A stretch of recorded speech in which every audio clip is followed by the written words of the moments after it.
Hello, hello, everyone. Welcome to this waning night. I'm your host, Moon, just a nerdy girl doing nerdy things and sometimes even moony things. Tonight, we are back with some more Genshin Impact, and I plan on playing Xianyun's story quest tonight. Ooh.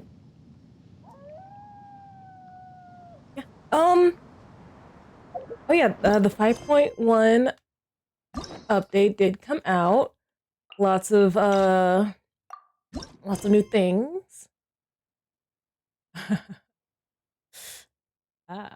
Well, here's the thing. Oh. Here we are, right outside her place. I was already there. I was right. I was right to pick the right. I was right. Do you still remember the first time we came here? We even brought offerings and everything. You sure did. Also, I am...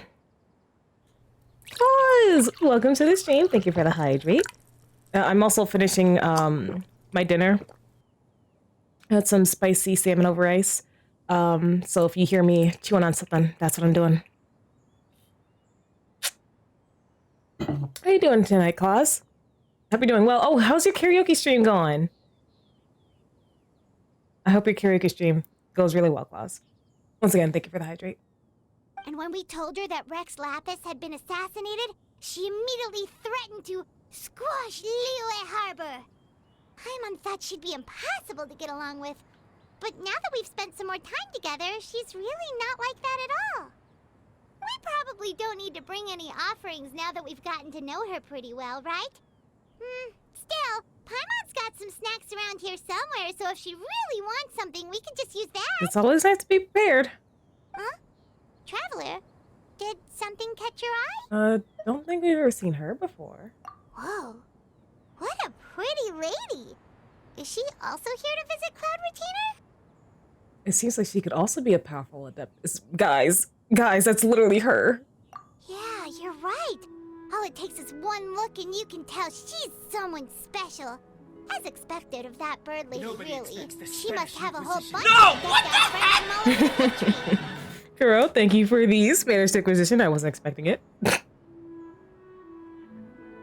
Okay, but if we're both friends of Cloud Retainer, then we're basically friends by association, right? Want to go up to her and say hello? Who knew you were such a social butterfly, Paimon? You might as well lead the introductions to you. Helping you make more connections is a part of Paimon's job as your reliable guide. Paimon's got this. All right, hop off.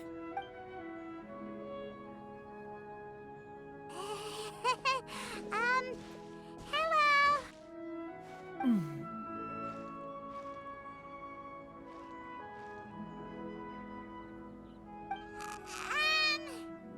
Paimon is Paimon, and this is the Traveler. Say everything in a nice, even tone. Paimon doesn't think we've met, but we're also friends of Cloud. Hey, K-Toy, welcome to the stream. May we have the pleasure of learning your name, Madam Adeptus? But yeah, You two... he definitely does look like Bayonetta. What is this tomfoolery? Has this shift in form so clouded your eyes that you no longer recognize one anymore? Wait, you're... Cloud Retainer? I mean, Bayonetta? I mean, Mother? Huh? You're the illuminated bird? But you look... human. How did that happen? Oh, donning human form is scarcely any test of one's abilities. As for your confusion, one merely had no reason to indulge such inclinations before. So, you're indulging now because... Well, one has made plans to pay a visit to some disciples at Liyue Harbor. Taking on a human form for such a trip is simply a way to make matters less conspicuous. True. You? Worrying about keeping a low profile? You're the one who likes to pop up out of nowhere all over the place.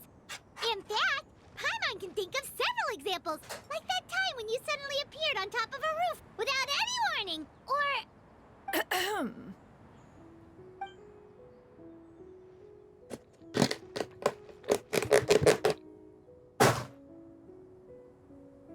Feels like Cloud Retainer has her reasons, but doesn't want to discuss them too openly. Almost forgot. Paimon brought you some gifts. Hey, didn't we agree not to bring that up unless she asked? Oh? So you have taken care to follow the proper rules of etiquette after all. Most commendable. Yeah, I knew she was. Clover Jr. tries but fails to look indifferent as Paimon begrudgingly takes out her snacks. Well, this is all Paimon's got. You don't mind, right? One has never found oneself lacking in basic comforts.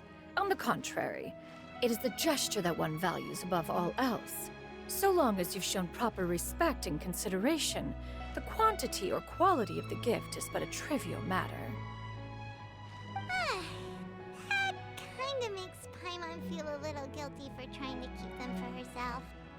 Anyway, where were we before you reminded Paimon about the gifts? Well, Cloud Retainer said that she was going to visit some of her disciples, so I'm assuming Ganyu and Shenhe.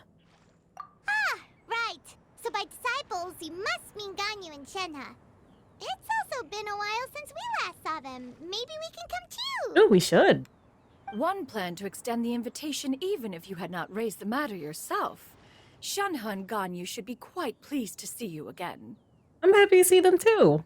However, one would first inquire as to the reason behind your visit here. You have cause to seek one's company? No reason in particular. We just wanted to see you. Yeah, we just found ourselves missing you and wanted to see how you were doing. We were hoping you'd tell us one of your stories. Who knew we'd run into your human form while we were at it? Is that so? If there are no urgent matters at hand, then let us make haste for Liyue Harbor. Ganyu is likely still working at High Pavilion, so that shall be our first stop. Oh, this was your first quest you did on stream. Wow. Well, I guess if you're here to go down memory lane while I experience this for the first time, I hope you enjoy. I also have a apple cider donut for dessert.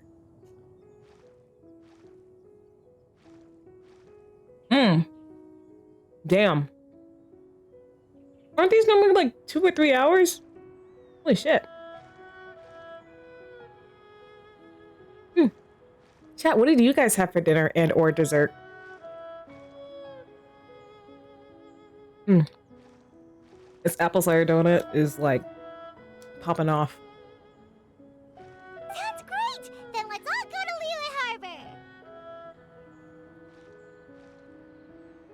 Okay, Tori, where are you? I am snitching so fast.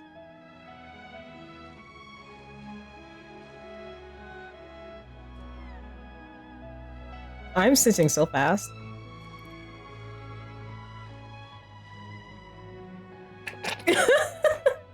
Well, you're screwed either way, Kuro.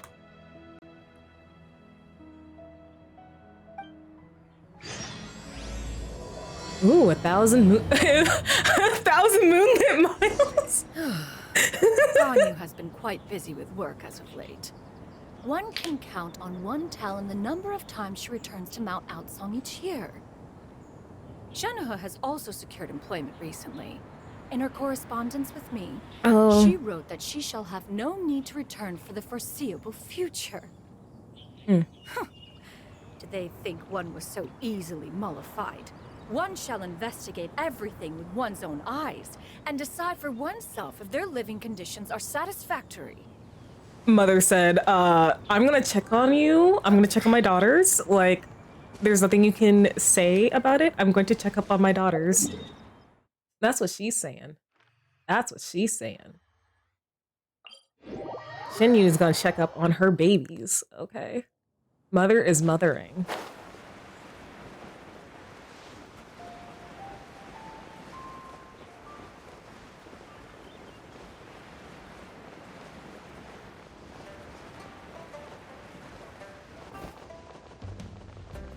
Oh shoot. I messed up. Unless the cutscene saved me. We're almost at High Unless the Pavilion. cutscene saved me. Hey, do you think Ganyu will be shocked to see Cloud Retainer like this? Hopefully she'll be able to recognize her mother. Guess we have no idea if Shenhe and Ganyu have ever seen her in this form before. Wait, where did she go? She's back there. Why are you just standing there, Cloud Retainer? Quietly now. One shall stay here. You two can go and meet with her. I'm gonna watch from afar? But why? Isn't it better if we all go together? If one were to proudly proclaim one's presence, Ganyu would surely profess herself otherwise unoccupied and drop everything to attend to one's visit. One fears that would only result in her staying up all night to make up for lost time. Aw. One does not wish to trouble her. Conversing vicariously via you two shall suffice. Do remember to inquire as to her recent well-being. Again, do not mention one's presence here. Oh my gosh, mother is mothering. Fair enough. Makes sense. All right, then. We'll just pass on your regards and... Cloud Retainer? She noticed anyway. Ooh. Oh! Zach, I hope you feel better. And thank you for the well wishes for stream. Hope you feel better, dude. Thanks for popping in to say hi. Oh, Busted! Is that lady someone you know, Miss Ganyu? She is indeed. I'm sorry, Huixin, but could we delay the upcoming meeting for a little bit? I believe my schedule today is quite full. Although, perhaps I could move some work to later in the evening. Damn. Xianyun read Ganyu like a book. Oh, not to worry, Miss Ganyu. I'll make the necessary arrangements right away. Thank you, Huixin.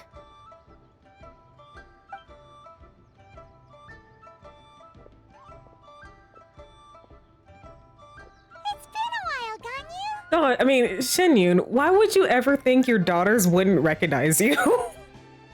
Ma'am. Greetings.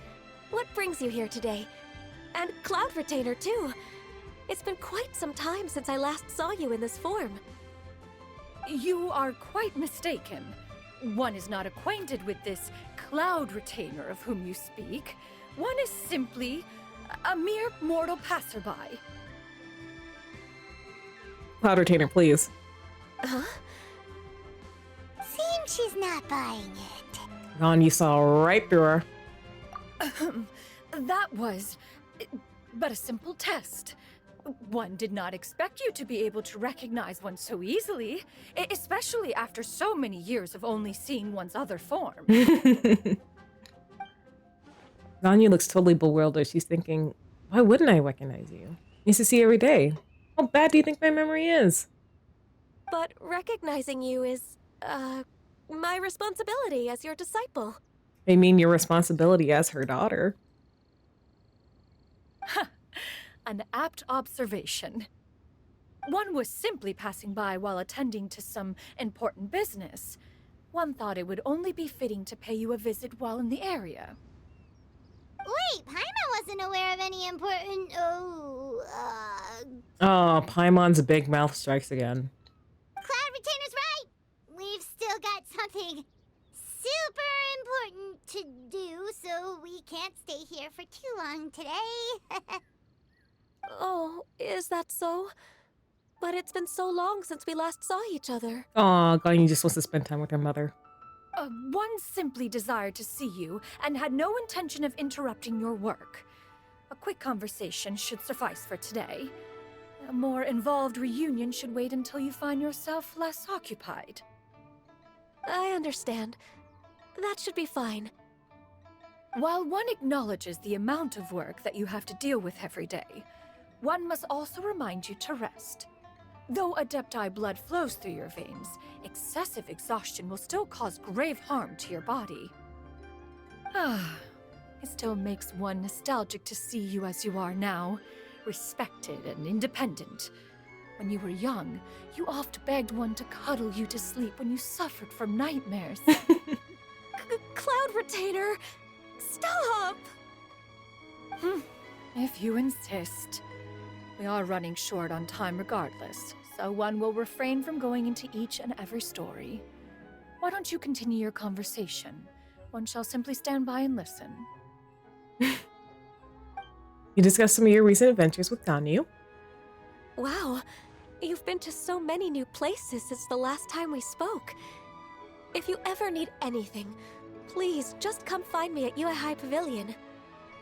Also, forgive me for my presumptuousness, Cloud Retainer, But if you plan to continue appearing in this form, don't you think it'd be helpful to adopt a human name? A human name? Huh. You raise a valid point. Considering the sheer extent of one's renown, Cloud Retainer is surely too recognizable as a name. You really think so?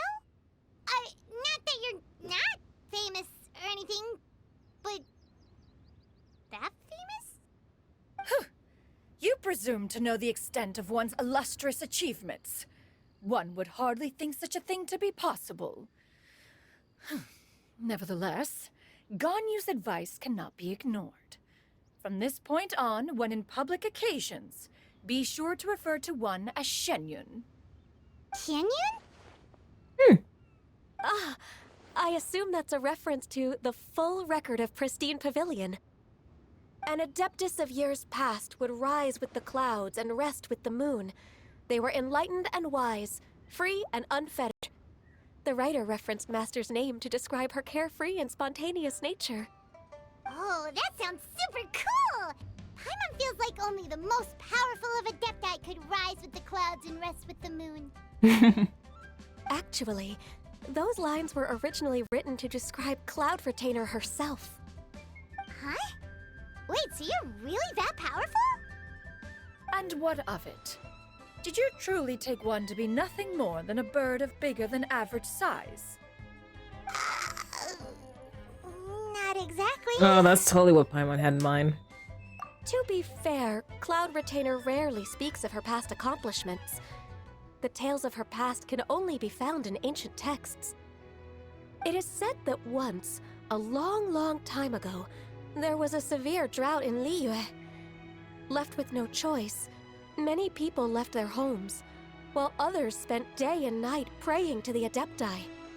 Although I did not live through such tragedy, simply reading about it is enough to gain a visceral understanding of all the pain and desperation during that time. On top of the drought, a noxious gas also began to spread through the land. If not for Cloud Retainer's efforts, much of Liyue would be nothing more than a barren wasteland today. Yeah, well, thank you, Xianyun. The books had this to say about what happened. Upon arrival, the Adeptus borrowed the wind to retain the clouds. Immediately, the clouds gathered together, and abundant rain burst forth from the heavens. Drought and plague were both driven away, and the people were saved. So is that where her original name Cloud Retainer comes from? Wow. That's incredible! Mortal records add embellishments to dramatize past events. One did merely with one ought, and even if one had not interceded, the other Adepti would surely have stepped in to help. Even so, you stopped an entire drought! Can you really control the weather like the book said? Oh, Paimon suddenly has a lot more respect for you. So it was Paimon's bad for calling you Illuminated Bird before. You're not too mad, are you? Why are you bringing it up again, Paimon? How laughable. A name is but a simple label we carry with us on our journey through the world. Why would one be offended by such a trivial matter? That's a relief. In that case, Paimon will continue to call you whatever feels right in the moment. Well, that is quite enough ancient history for now. Ganyu, have you had word from Shenhe? One has heard that she procured a job recently. Have you any thoughts on her workplace? And what, pray tell, of her monthly remuneration? Moreover, does she find herself overly inundated with work? Is she allowed time off during Lantern Rite? That is a lot of questions. Well, she's a worried mother, Paimon. There is no cause for concern, Cloud Retainer. I introduced Shenhe to her employer personally. Wanmin Restaurant's business has been booming recently.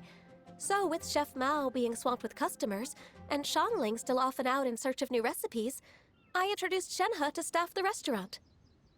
I see. Most excellent indeed. One has had the pleasure of being introduced to that family. Shangling is kind and astute, while her father is loyal and reliable. One has no cause to believe that they will make Shenhe's work difficult. Now, It is almost time to partake in the victuals of noon. One shall visit Wanmin restaurant in person and see how Shenhe is doing. Huh? But didn't you just say that you had something important to do? That is the important thing. Can that wait until after we've eaten? You may return to your work, Ganyu. One shall see to this matter on one's own. There will be many an occasion to dine together in the future. One is certain the opportunity shall present itself most readily. Of course, Cloud Retainer. Please take care. Traveler, Paimon, I'll see you some other time. See you around, Ganyu! Whew. Paimon was pretty quick on the uptake there, don't you think? As soon as you mentioned important business to attend to, Paimon realized that you were just looking to cut the conversation short and not take too much of Ganyu's time. Is Paimon right? No, in fact, it was not an excuse. One is indeed visiting Liyue Harbor for an important purpose. Wait, for real? The moment is not yet upon us. Still, the truth will be revealed to you in time. Huh. She really seems to be playing up the whole mysterious Adeptus thing right now. Is it because we just heard that cool story about her powers? Could be. Okay. Get on talking? Alrighty. I just wanted to make sure I didn't, like, cut off their talking.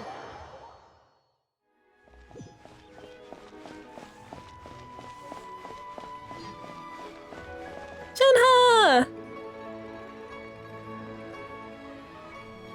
You get what I'm saying, right? Yeah, how can I not?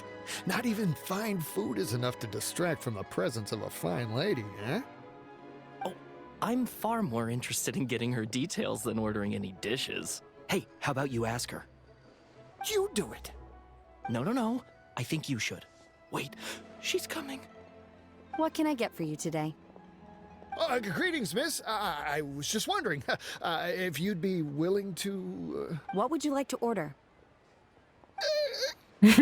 No nonsense, I love her. 2 servings of Mora meat to go. Good chat. Bye.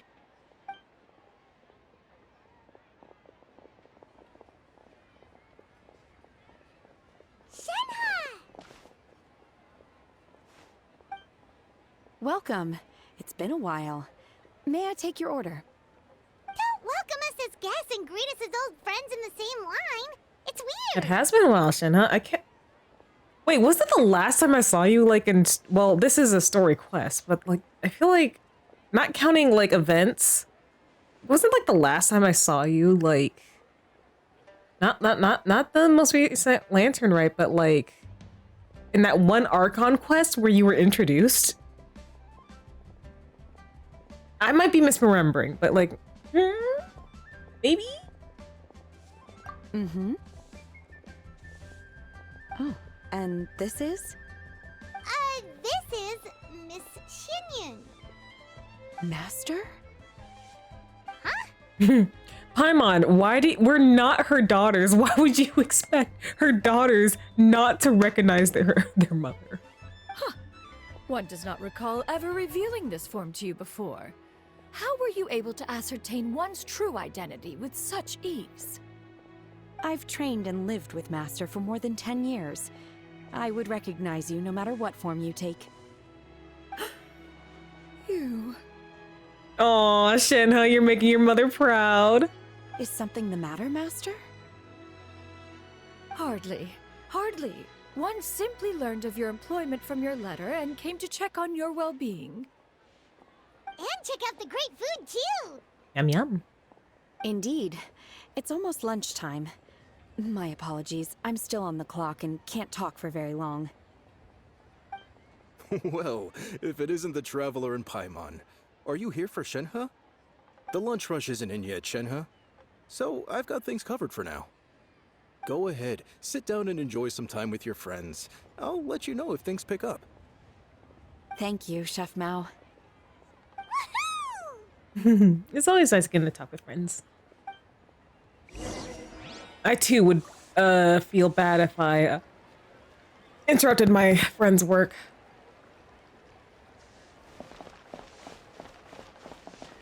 Okay, we're sitting here. All right, all right.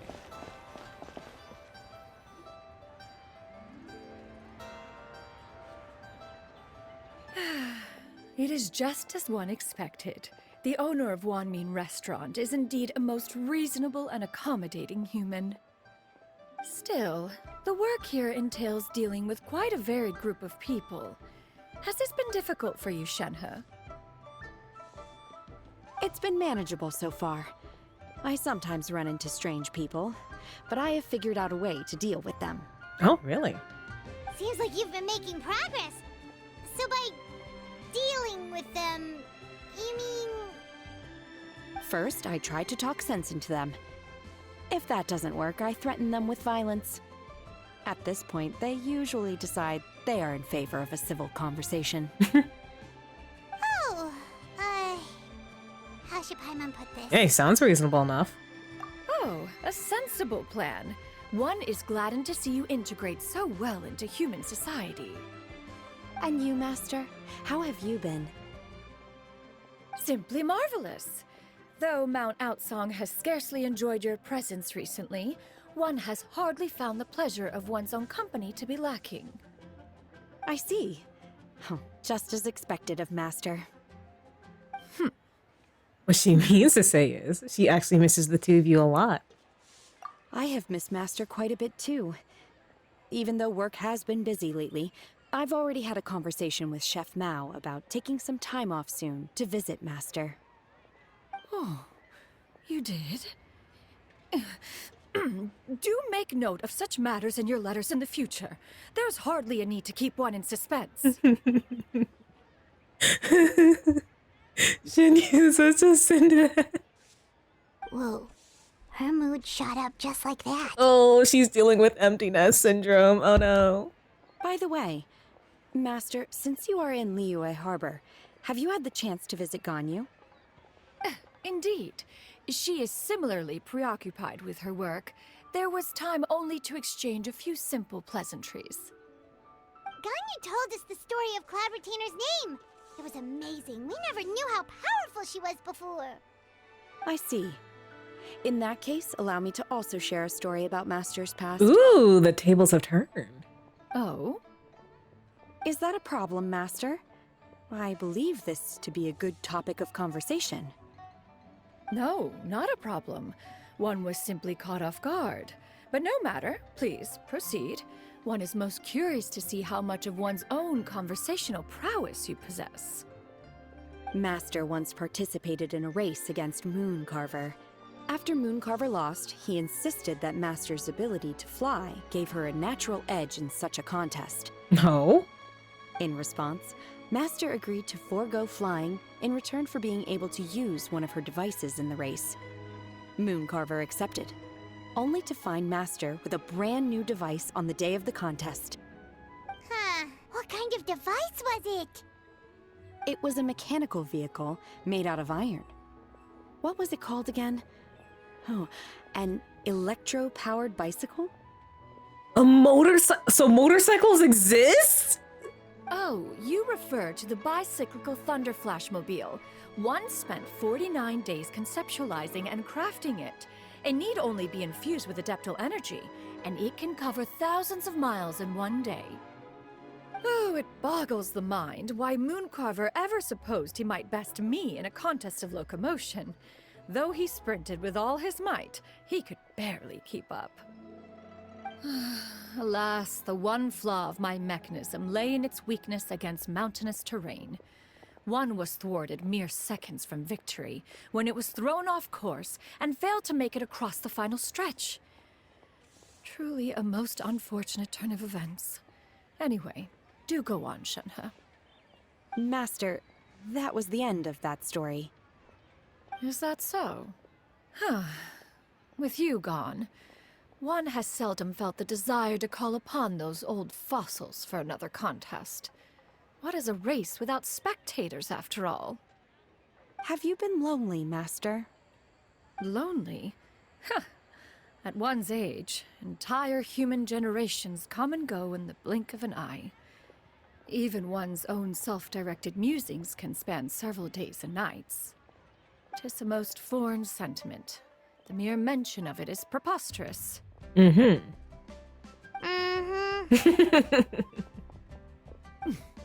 What is the reason for that look upon your face? No reason at all. It's nothing. It's just... Well, Paimon gained a lot of respect for you after listening to that story of you summoning the rain and everything. But all it took was a few words out of your mouth, and it's like you're back to being that illuminated bird again. I was just a little bit confused. Which one of the two is the real cloud retainer? Both of them, Paimon. People are multifaceted beings. We aren't just one aspect of ourselves all the time. To me, they are both master. One is the master that's widely revered by the people, while the other is the master that I respect and adore. Huh. One finds oneself exalted yet again with sweet words of praise and flattery of a most extravagant nature. You chose to exalt one with your words, yet you refuse to grace Mount Outsong with your presence for any extended period of time. One would almost question the sincerity of your estimations. Translation, visit more. Visit more and visit often. This is not to say that your words paint an inaccurate picture. One has always lived by a single ideal. Eschew all action and abide by no rule. One does as one pleases and speaks as one pleases. Others may critique or praise as they see fit, yet one places little weight in such judgments. She got like, what, 2 sentences of flattery from her disciple? And it's as if her ego is about to burst. Paimon, she's right there. Do you have any empty tables?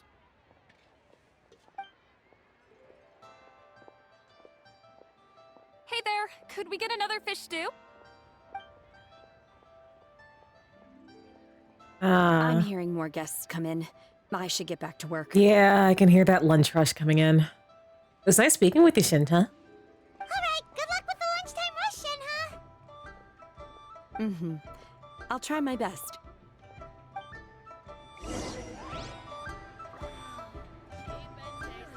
And as more of our guests begin to trickle in, Paimon takes the opportunity to order a whole array of delicious dishes.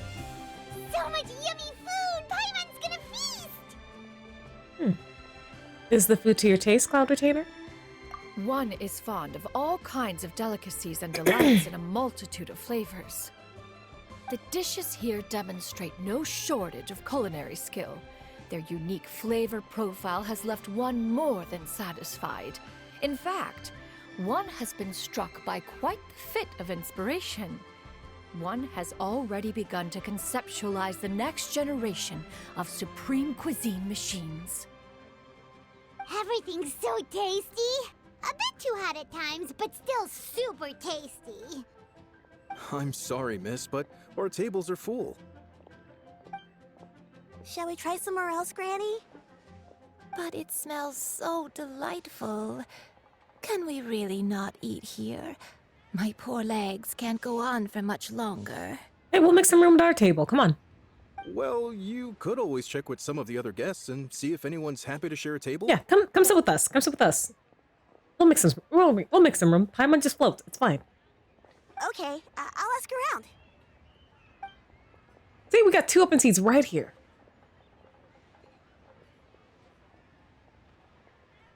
Excuse me, would you mind letting us share a table with you? There are no empty tables left, so... Ah, well, Paimon doesn't mind. What about you guys? I don't mind either. As long as you don't mind our chatter. Great! Thank you so much. My name is Xianyun, and this is my granny, Yuendai. Granny? Yep. Is there something wrong with that? No, Paimon's just a bit surprised. She looks so young. Really? Yeah. A lot of people compliment Granny on her youthful looks, but she's actually much older than she appears.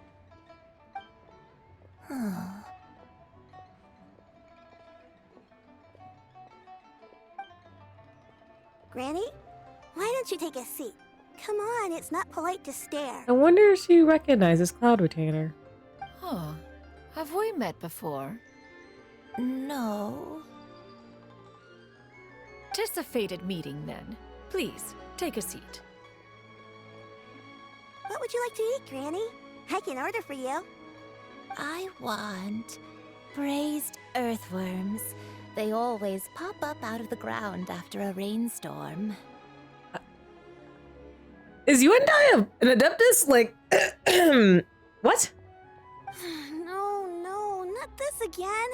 Granny, there's no braised earthworms on the menu. Braised earthworms? Well, that sounds weird. Do people actually eat that? Can't hurt to ask. Right, that's what Paimon was thinking too. I need any help? Help? Oh, do you mean with Granny? Thanks, that's nice of you to offer. Granny has pretty bad dementia, so her memory's getting worse all the time. She's always saying things that sound kind of confusing. Actually, her memory's been bad ever since I was little. But it's gotten so bad lately that I even have to remind her who I am every morning. Oh no, what about your parents? They died young. Oh, It's just me and Granny now. oh, you poor thing. Oh, but it's okay. Don't feel bad. Granny loves me a lot, and I love her a lot too. Sure, it's hard at times, but you just gotta make the best of the life you've got. Wow, you're really tough for your age, kid. Well, that's kind of what happens when a child has to become the literal caretaker of her grandmother. You're too kind. And me? Oh, what about me? You're tough too, Granny. Plus, you're really gentle, and you're always there for me. Yes, and it's hardly as if I forget everything. I still remember the important things.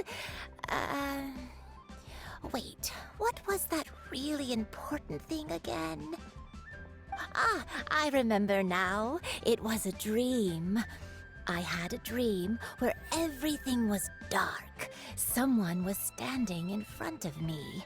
She told me to come and find her, and that once I'd found her, I would be free. Huh? That sounds super important. But how come you've never told me about it before? It was just a dream, so I forgot about it. But I'm in a good mood now, and somehow I remembered it again. Ah, you know, I believe I've had this dream a great many times. But just how many times have I had it? Now that I do not remember. Wait, so you have a reoccurring dream where someone's talking to you? That sounds spooky. Oh, does that mean you're possessed? Or it could be something like in Xiao's story quest where wait, was that his story quest? It could have been. Like Xiao had to do this like ritual to summon someone in their sleep. Unlikely.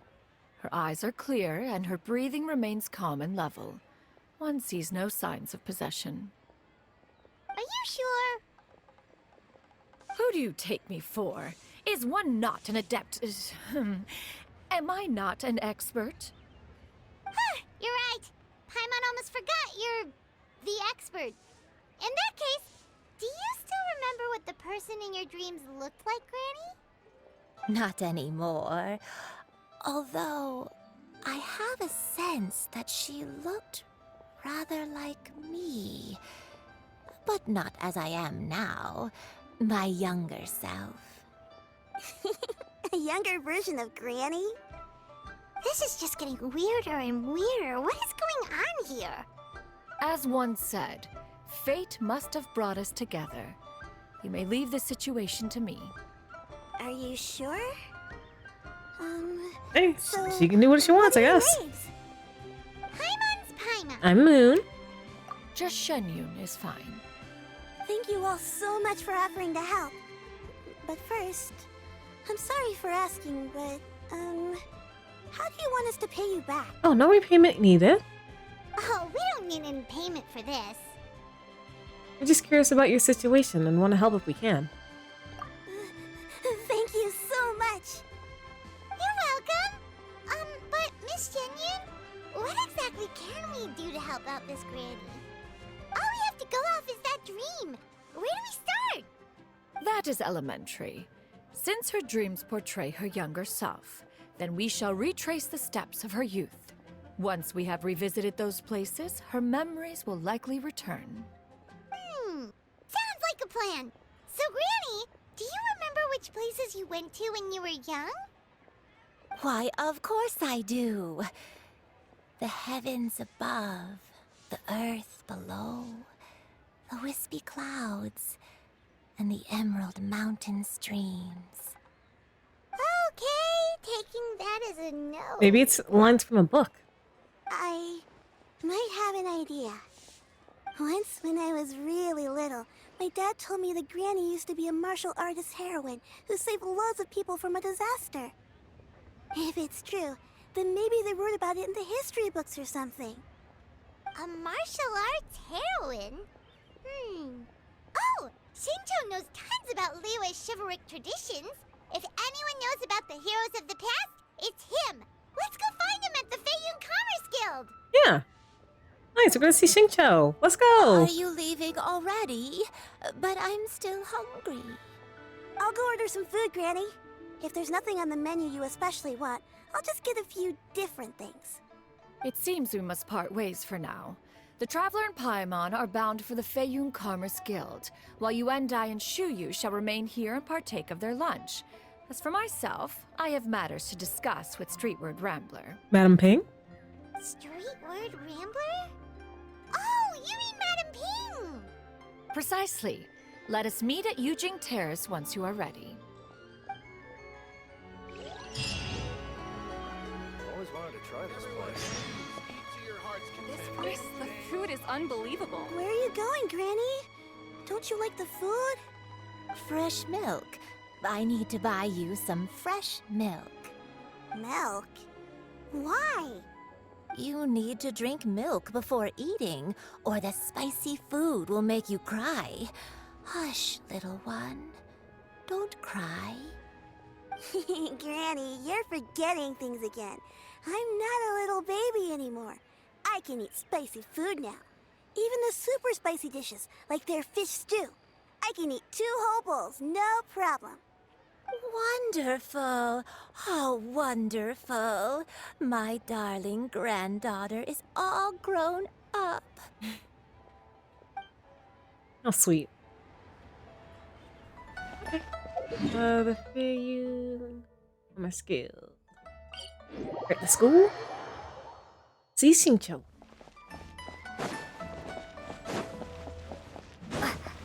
Yes, this is what I like to see in my story quests. Playable characters!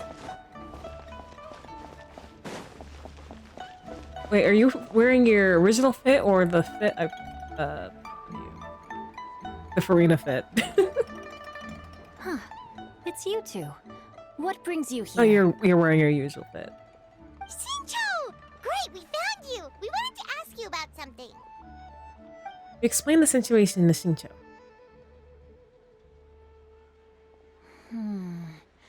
That's not a whole lot of information to go off of. I don't know if I can say for sure. That's fine. Anything is helpful and appreciated. I can't pinpoint her identity from your description alone. But considering her age, I am reminded of a nameless heroine who's been featured in various chivalric novels. Nameless heroine? That's right. The novels often speak of a great drought from 50 years ago. As the people suffered, a nameless heroine appeared and began to clear away evil spirits and bandit camps. The people idolized her, but never learned her name. All they knew was that she always acted alone. Later, though, she supposedly fell in love with a similarly noble-minded exorcist from Mount Tianheng. They were well matched in more ways than one, often fighting together as a fearsome duo of otherworldly strength. After the drought ended, the heroine and the exorcist left the public eye and began living a reclusive life in the mountains. All that remained were tales of her incredible accomplishments. Dang.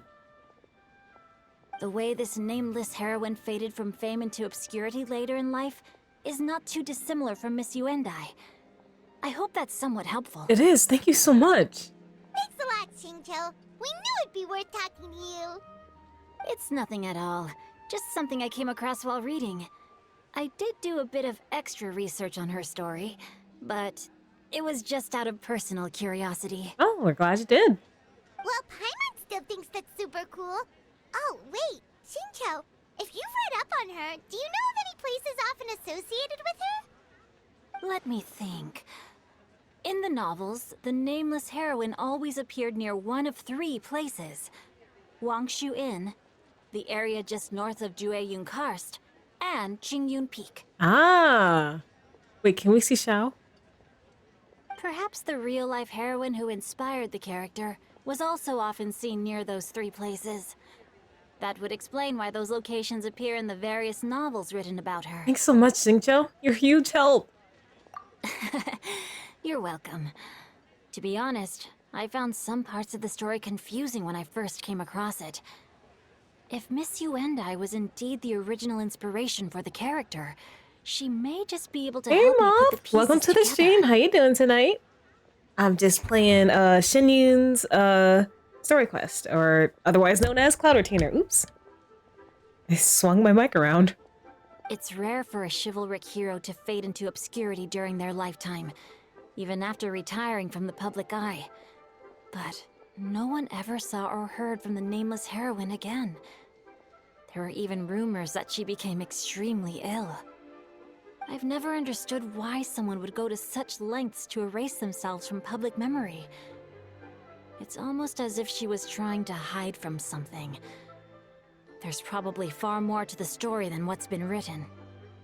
We'll be sure to tell you if we manage to uncover the truth. That's a deal. Perhaps, behind the truth of it all, there lies a story more fantastical than any work of fiction. Hey, sometimes the truth is stranger than fiction. Paimon feels like we just learned so much from Xingqiu. A drought, a nameless heroine, a life of seclusion. Wait, why does the story sound super familiar? I've only watched people play Genshin. I've put only like 20 minutes into the actual game. That's all right, Moth. Play at your own pace. Oh, right! There's a drought in this story, too! Xingqiu, are droughts super common in Liyue or something? And hey, and if you ever like play the game, if you've watched enough of other people's, you can just like blast through all the dialogue. Well, they used to be. But people have long since developed methods to prevent them, like by cultivating the soil or digging canals. So while droughts do happen from time to time, they are rarely regarded as true disasters. The drought 50 years ago is probably one of the worst we've had in the last several centuries.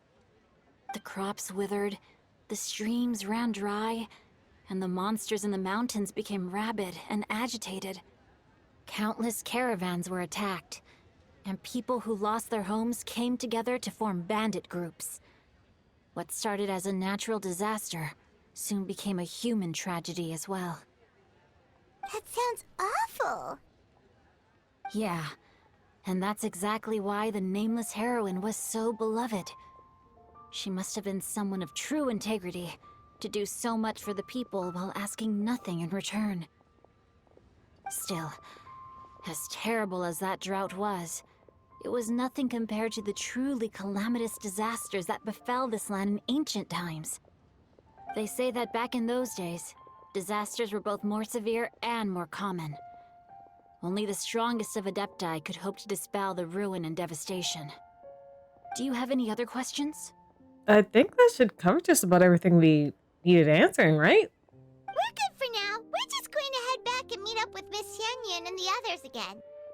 Paimon hopes that Granny Yuendai will be able to remember more of her past. She used to be a great hero who saved many people. So sad that she can't recall any of it.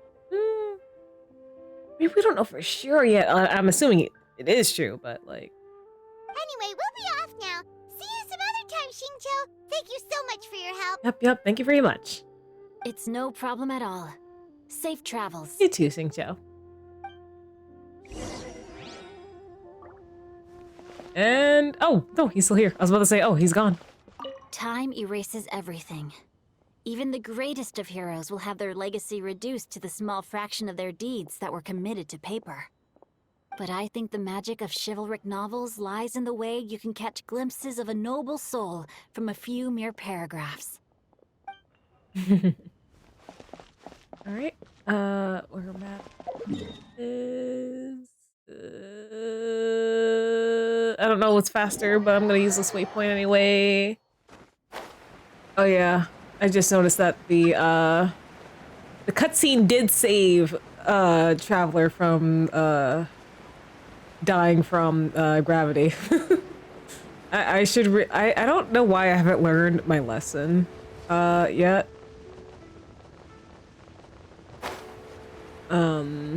Yeah, I should do that like farther away. I have recorded the tune that you requested. I hope it will be of help to you. Oh, a spin crystal. Oh, thank you. Straight word, but ping. What has amused you so? Okay, Tori, thank you for the hydrate. Oh, it's no serious matter. I was just reminiscing about the last time I saw you in this form. Time has wrought such change in this world, and yet you appear just the same as ever. Time has little bearing on one's existence, nor has one keenly felt its effects whilst dwelling at Mount Outsong. Nevertheless, Ping, one would like to seek your counsel on a personal matter. Oh, why so formal all of a sudden? I must say, you're making me a little nervous. What is it? Well, the inquiry is as such. Approximately how much more would one need to afford a comfortable life in the harbor, not unlike the one that you yourself lead? It does not require as much as you may think. Still, do you mean that... Club retainer, Madam Ping! What are you two talking about? Nothing save for some trivial matters. Have you unearthed any useful details? Oh, a lot of them. Xingqiu came in clutch. Shinto has a theory, but let's save it for when Chuyu and Miss Yundai have joined up with us again. Xianyun and Yundai soon arrive at the scene. Paimon relays Xingqiu's theory. Do not be troubled, young lady. Here, have some tea. Thank you so much. What do you think, Chuyu? Does it match up with what you know of your granny? According to the story, the nameless heroine eventually fell in love with an exorcist from Mount Tianheng. Maybe that's my grandpa. I don't have many memories of him, but there was this one time I found a box in our attic full of a bunch of weird sigils. Seems like the stories are on the right track. And we should probably pay a visit to the 3 places mentioned in the books. I think so too. Granny might remember something once she's returned to a familiar place. What marvelous tea. I can taste the dew's sweetness in this cup. It's as if I was taking a stroll in the mountains, thoroughly one with nature and at peace. Is that so? Then please drink as much as you like. There's no need to hurry. At our age, it's always nice to slow down and take the time to appreciate pleasant conversation among friends. Thank you. Let's rest here for a little while then. Okay, since we have the time, can I ask you something? Sure. Sure thing. What would you like to know? I have a secret I want to tell you. Let's go talk over there. All right. Let me get the duct tape for Paimon.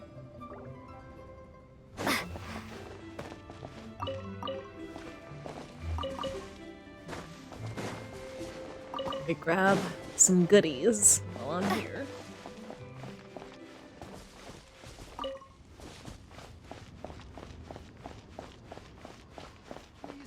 Right, Shuyu, what's up? Well, Moth, here's the thing. What's wrong, Shiryu? No one I simp for has appeared on screen as of yet. So yeah, there's a good reason why it's still at 0. I'm playing a woman's story quest. I don't normally see too many of like the guys I like in lady story quests. I pretty much played all of the men's except for Baiju, but I'm not a Baiju simp.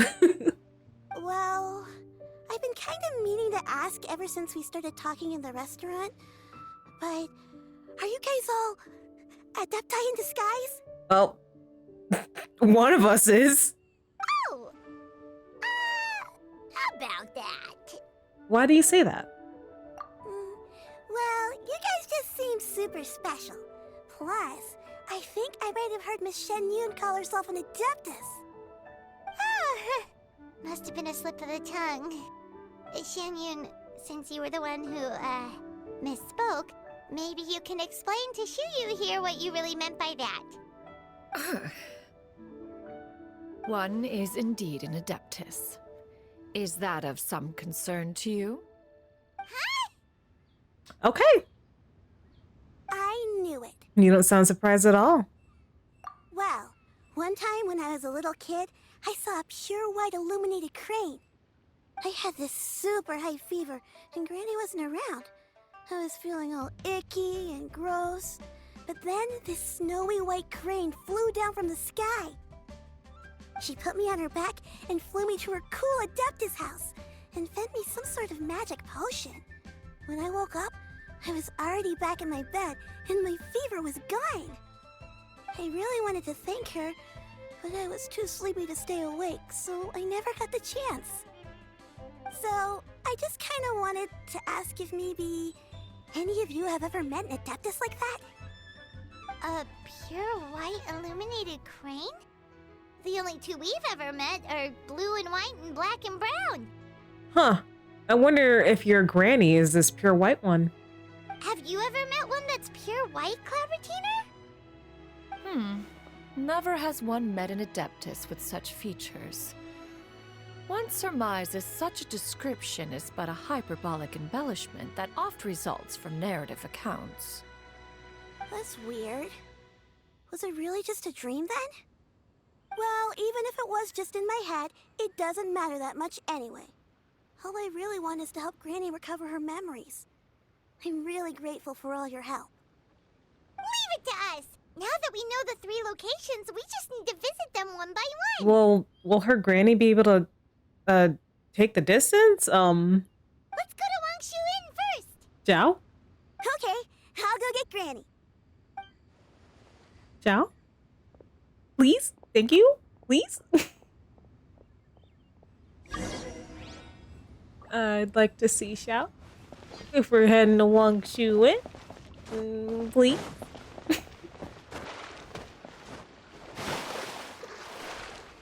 This will be me when I see him. Anyway.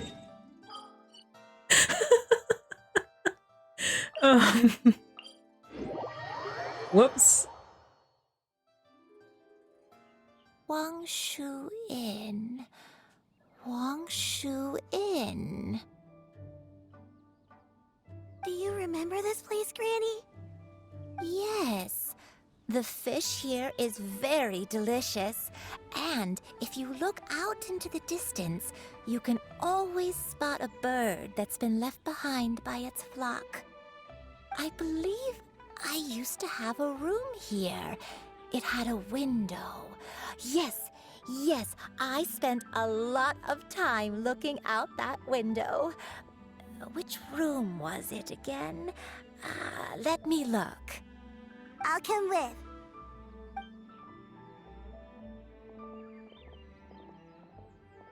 Paimon's still having some trouble understanding what she's talking about, but if she's so familiar with this place, that must mean she lived here, right? Wait, huh? Xiao! Xiao! Doing all of a sudden, you scared the living daylights out of Paimon! Xiao! Oh, I got my wish. Hi. I sensed a non-human presence and decided to come take a look. Oh? So is this granny really is an adepti? If you're here, then there's likely no trouble afoot. I suppose there's no cause for concern. Thank you for being here. It's been a while, Cloud Retainer. I see you have returned to your previous form. Oh, you've met her in this form before? I have indeed. I fought alongside her in this form on many occasions during the Archon War. Oh, wow! What was she like during the war? Oh, wait, let Paimon take a guess. Was it anything like this? Behold, the glory of one's newest invention, the Bang Bang Continuous Fire Mechanism. Hands up and surrender, or be prepared to face the full might of the Adepti. An impressive imitation. Paimon knows her all too well. Even so, Cloud Retainer was not always as ostentatious as you describe. You may be unaware, but her talent with Adepti sigils is just as formidable as her skill in mechanics. Man. If the men ain't like the ones in Genshin, I don't want them. Genshin and Starro, I don't want them. The Archon War reached its peak after Guizhong's death. The Cloud Retainer who fought beside me in those devastating battles was taciturn and solemn, only speaking when she had to activate her sigils. A Cloud Retainer who barely talks? Paimon can't picture it. But what happened after that? If you were so powerful in your human form, why did you decide to take up your bird form again?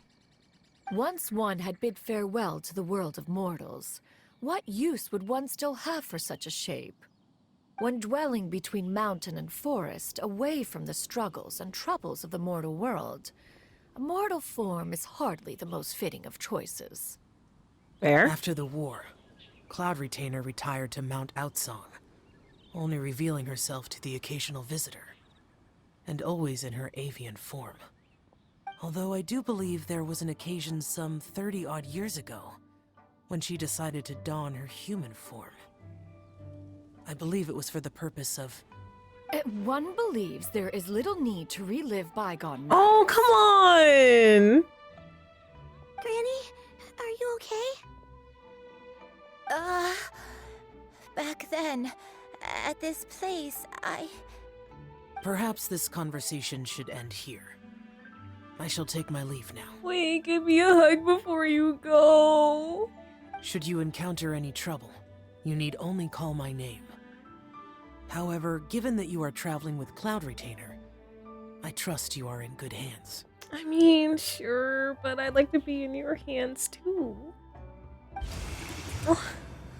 Everyone, I think Granny is finally beginning to remember her past. Slowly now, calm your mind and recount what has been recalled. a long time ago, I stayed here to recuperate from my illness. Dang it. I thought it was too quiet in here. Huh. So what Xingqiu said was true. You did fall ill. Was that why you went into hiding? I don't remember. I'm very sorry, but I can't even remember the name of my illness. The only thing I can remember is that it took a great toll on me, and there was no cure for it. I was confined to my room in Wangshu Inn, where I spent many days unconscious. I'd come to every once in a while and stare at the migrating birds outside the window. It was a solemn sight. I remember crying, but I'm not even sure I knew why. One day, I met a traveling merchant. Upon hearing of my illness, he sold me a bottle of soul-revitalizing tea pills. He told me that the pills were concocted using Adepti blood and could be used to alleviate my symptoms. Sure enough, I made a full recovery. My illness remained dormant for several decades after that. So the dementia you're suffering from now is actual.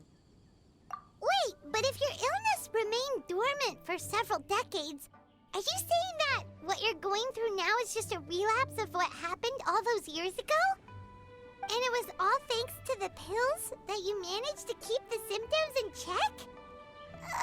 Paimon's brain kinda hurts. Do you remember anything else? I'm sorry, I don't.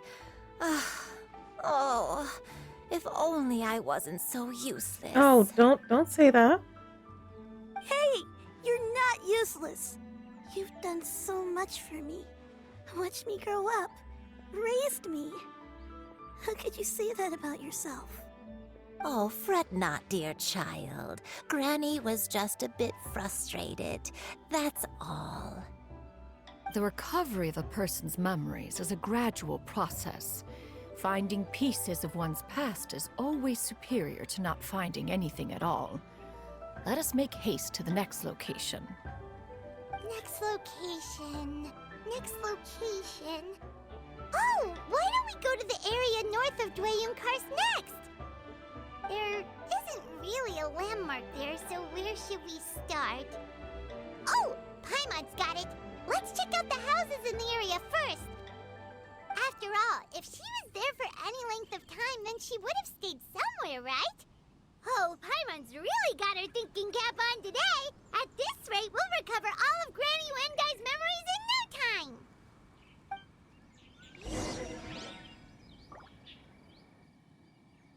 Like, I know you left. I know you left, but you wouldn't happen to be, like, outside, looking across the horizon, being yourself. Ow.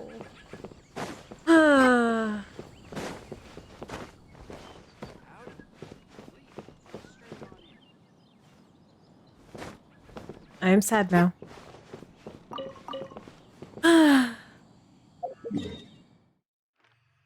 Give Xiao a second story quest. Give him a second story quest. Oh, okay. All right. I see ya. Hi, Sans. Welcome to the stream, and thank you very much for the bonk. How you doing tonight?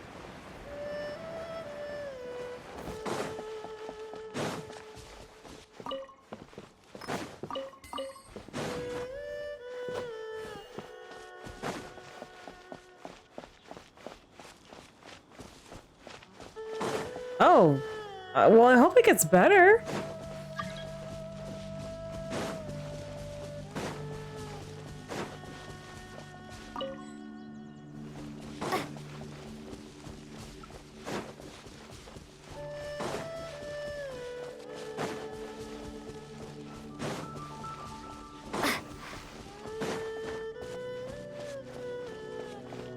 Whoa, why are there so many treasure hoarders here? Guess it's time to round up some bad guys. Teamwork is dreamwork. Bow your head. Pump it up. The hunt. Do you remember anything about this place, Granny? Oh, geez. Sans, have you gotten yourself checked out? That cannot be good. Have you? Please tell me you at least got yourself checked out somewhere. That sounds really concerning.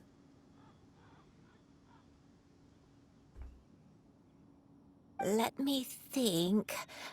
I feel like I've been here before.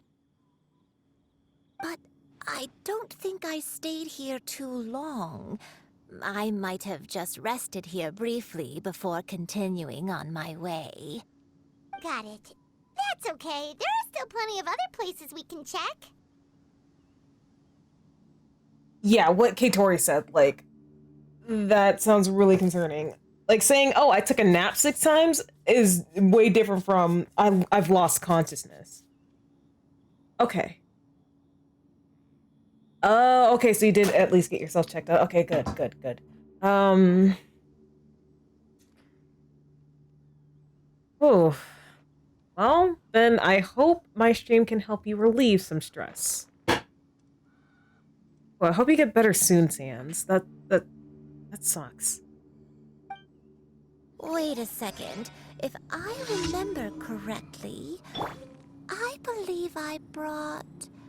Ah, yes, Sorry. I'm sorry. You brought snacks with you? I'm sorry. Go on, take some.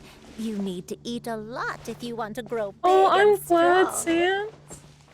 Oh, thank you! Then Paimon will help herself.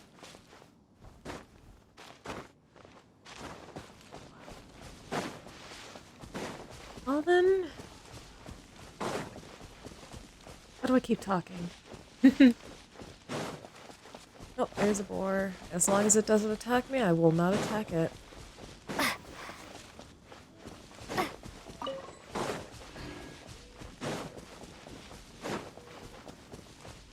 Plus watching Eden try hard to get shiny phalanx is funny.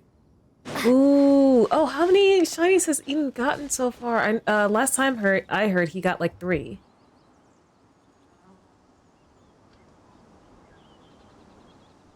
Nice, he got a 4th. Paimon sees an abandoned house. Why don't we take a break over there? This place. It's... Oh, did we find where he used to live?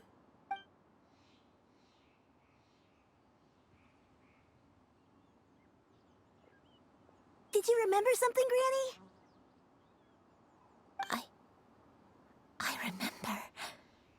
Xianyun. This is where your father was born. Xiao is pretty cute, not gonna lie. What's his deal? Like, his powers or something? Oh, I'm guessing you've only seen, like, bits and pieces of people playing Genshin, Moth. Unless you're trying to bait me. Like, I don't know if you've, like, seen all of, Leo's story. But Xiao is an Adeptus. Oh, Sans, thank you for the hydrate. And for the stretch.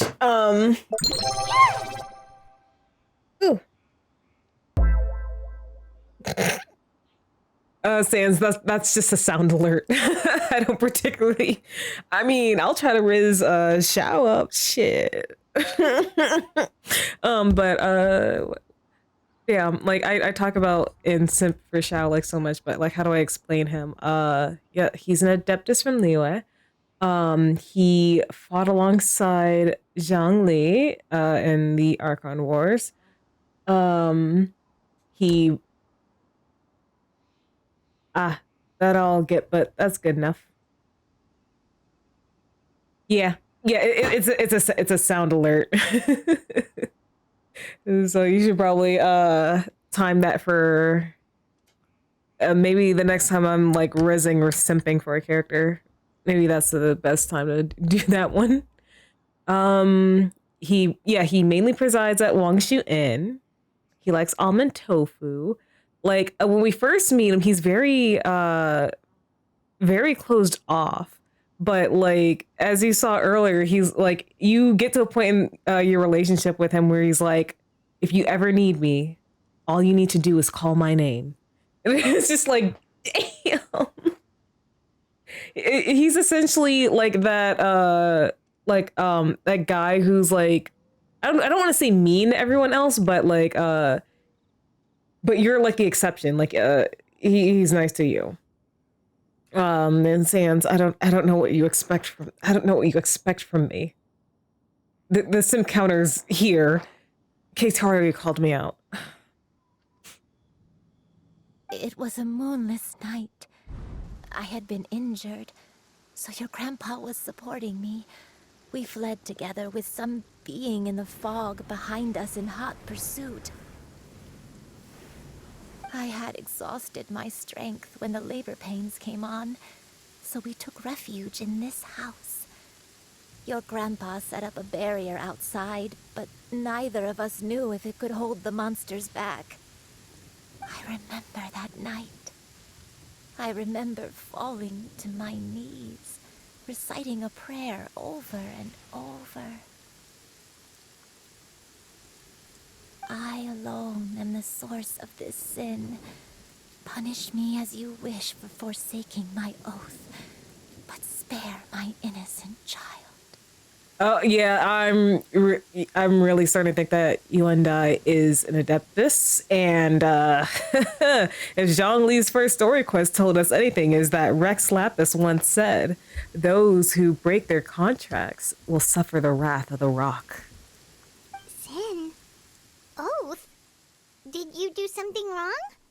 What are Adeptus? I remember looking it up. I believe they are illuminated beasts. Um, so like for example, like Cloud Retainer or Xianyun, who we've been spending time with, like I think her original form is that of a crane.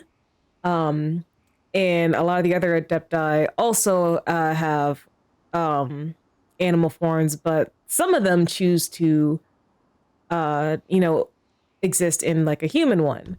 Or like one of the characters like Yen Fei, she's like half Adeptus. So like sometimes they just have like regular people forms. But yeah, it's really like hard to explain what an Adeptus is.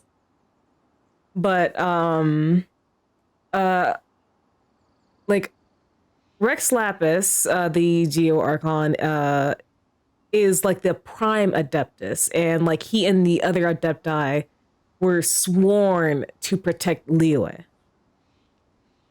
Like that, I believe that was like some of the first contracts of Liyue. I don't know. I don't remember. I only remember praying in the darkness with all my strength until the sun finally rose again and the fog cleared out. Eventually, the house was filled with the sound of my baby's first cries. That baby was your father. I remember I clutched him tight to my chest and wept tears of joy. It was the first time I'd ever felt such happiness in my life. My dad? He was my pride and joy, and so are you, Shuyu. You're so much like him, and I love you both so much. No, Sans.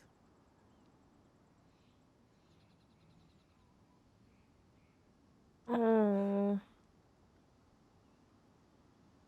I'm sorry this is happening to you, dude. I really do hope you get better soon.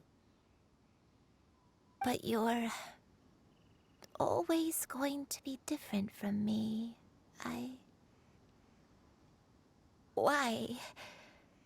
Just what did I do? I don't care what you might have done, Granny.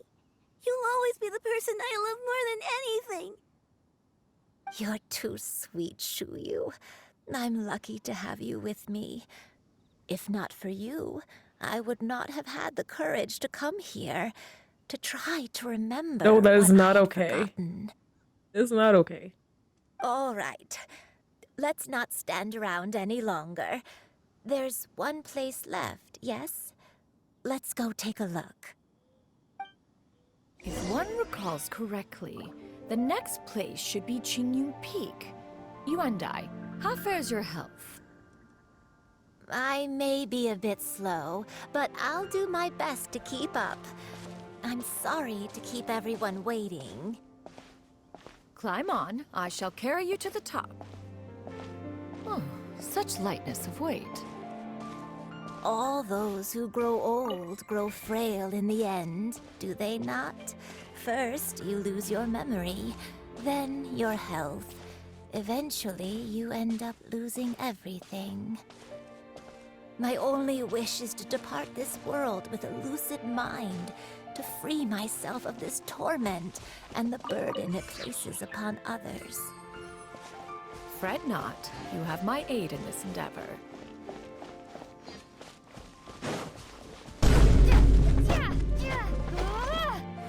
Sans, I know you're, well, I'm hoping you were joking about it, but like I feel like, I mean, I'm not a medical expert, but I feel like if you break that record, you should probably, I don't know.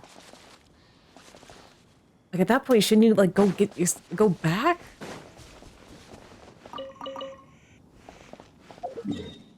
Just take care of yourself, please. That's all I ask.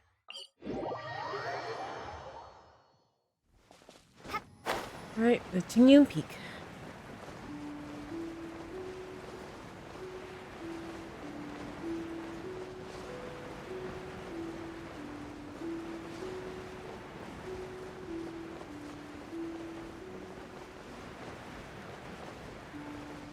Oh, I wasn't expecting a lift. Thanks, Venti. I'll be fine. To be honest, I've had worse things happen to me, so this is kind of nothing to me. Alright, if you say so, I'll trust your judgment. You know your body best. We're finally here. Does this place feel familiar to you, Granny One Day? Let me see. How strange. Have I lived here before? Take your time. When we were at Wangshu Inn and the abandoned house earlier, though I couldn't remember everything, I still felt a sense of familiarity. I could easily picture myself in those places. But here, I don't have that feeling. Perhaps I did come here in the past, but it just didn't leave a strong impression on me. But did the stories get it wrong then? Maybe you were not in the right spot. Can't expect them to get everything right. Yeah, that's true. But they're also the only thing we have to go off of. Paimon was hoping this place would jog Granny Uendai's memory just like the others. I'm sorry to disappoint you too. Oh, don't be. It's alright. We're not going to give up yet. We'll figure something else out. Just you wait. Mm-hmm. Thank you. If only I could remember. Huh? That way. What's that mountain? Oh, let Paimon look! Huh? Isn't that Mount Outsong? Looks like we've come full circle. Indeed. Mount Outsong. Mount Outsong. Granny, are you okay? Don't push yourself, Granny. It's okay if you can't remember. You shouldn't do something that makes you sad. Mount Outsong, What am I really? Mount Outsong holds some familiarity to you? It does, but I can't go back. Are you feeling unwell? My head, it feels all heavy and dizzy. What is wrong with me? Cloud, Miss Xianyun, is there anything you can do? Let us go to Mount Outsong. But... Fret not, all will be well. You and I, you have already given more than enough to the pursuit of this endeavor. You may leave the rest to me. I've prepared something that can aid you in suppressing the fear in your heart and restoring your lost memories. It currently resides at Mount Outsong. Wait, really? When did you do that? I never leave anything to chance. All will reveal itself when we arrive. All right.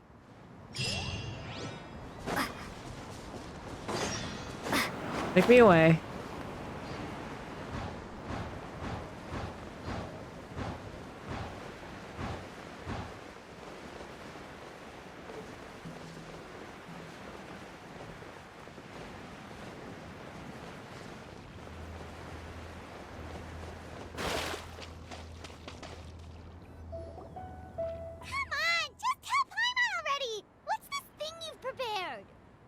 Here, this is it. Huh? But isn't this the mechanism that you were tinkering with when we first got here? Oh, is it another invention of yours? I remember, so that's why you need that spin crystal from Madame Payne. Precisely. A recent one at that. I am most pleased with the result. I call it the Suspensus Somnium mechanism. It periodically releases a soft breeze, which when paired with a gentle adeptal tune, can help the listener subconsciously relax, and even enter a semi-hypnotic state. Soothing agitation and anxiety, relieving exhaustion and insomnia. Its potential uses are numerous indeed. Can I get one? And of course, it can also aid in the recovery of lost memories. Can I get one, please? Whoa, what a cool gadget! But if you had it all along, why did you keep it to yourself until just now? We could have come to Mount Outsong right off the bat and saved time on a lot of floating. How preposterous. Had Yuendai not recalled much of her past through her own efforts, the device would have nothing to draw upon. We Adepti can only help those who first resolve to help themselves. Had she lacked such determination and strength of character, one would have little to offer in way of assistance. Paimon thinks she gets it now. Hey, what's that other thing? As previously mentioned, a gentle adeptal tune is required to take full advantage of the mechanism. One secured such a tune from Streetward Rambler. Only with her melodies can the mechanism reach its peak power. Oh, Paimon can feel what you mean. Paimon's body feels light as a feather. It's as if she's lying down on a warm patch of grass after a super satisfying meal. And you, Yuendai, is the mechanism helping you to relax? Oh, she's out. It appears she has already succumbed to the depths of reverie. Come, join one on this side. We shall give her some time to herself. Yeah, looks like she needs it.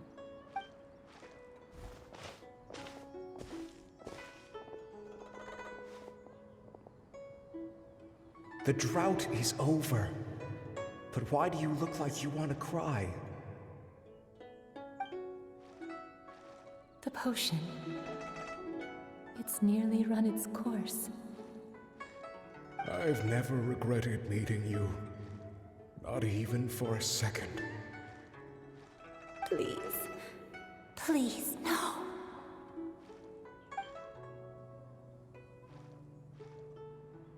Have you forgotten? This is the world you left behind. One of gentle breeze and morning dew, perfectly straddled betwixt the realms of heaven and earth.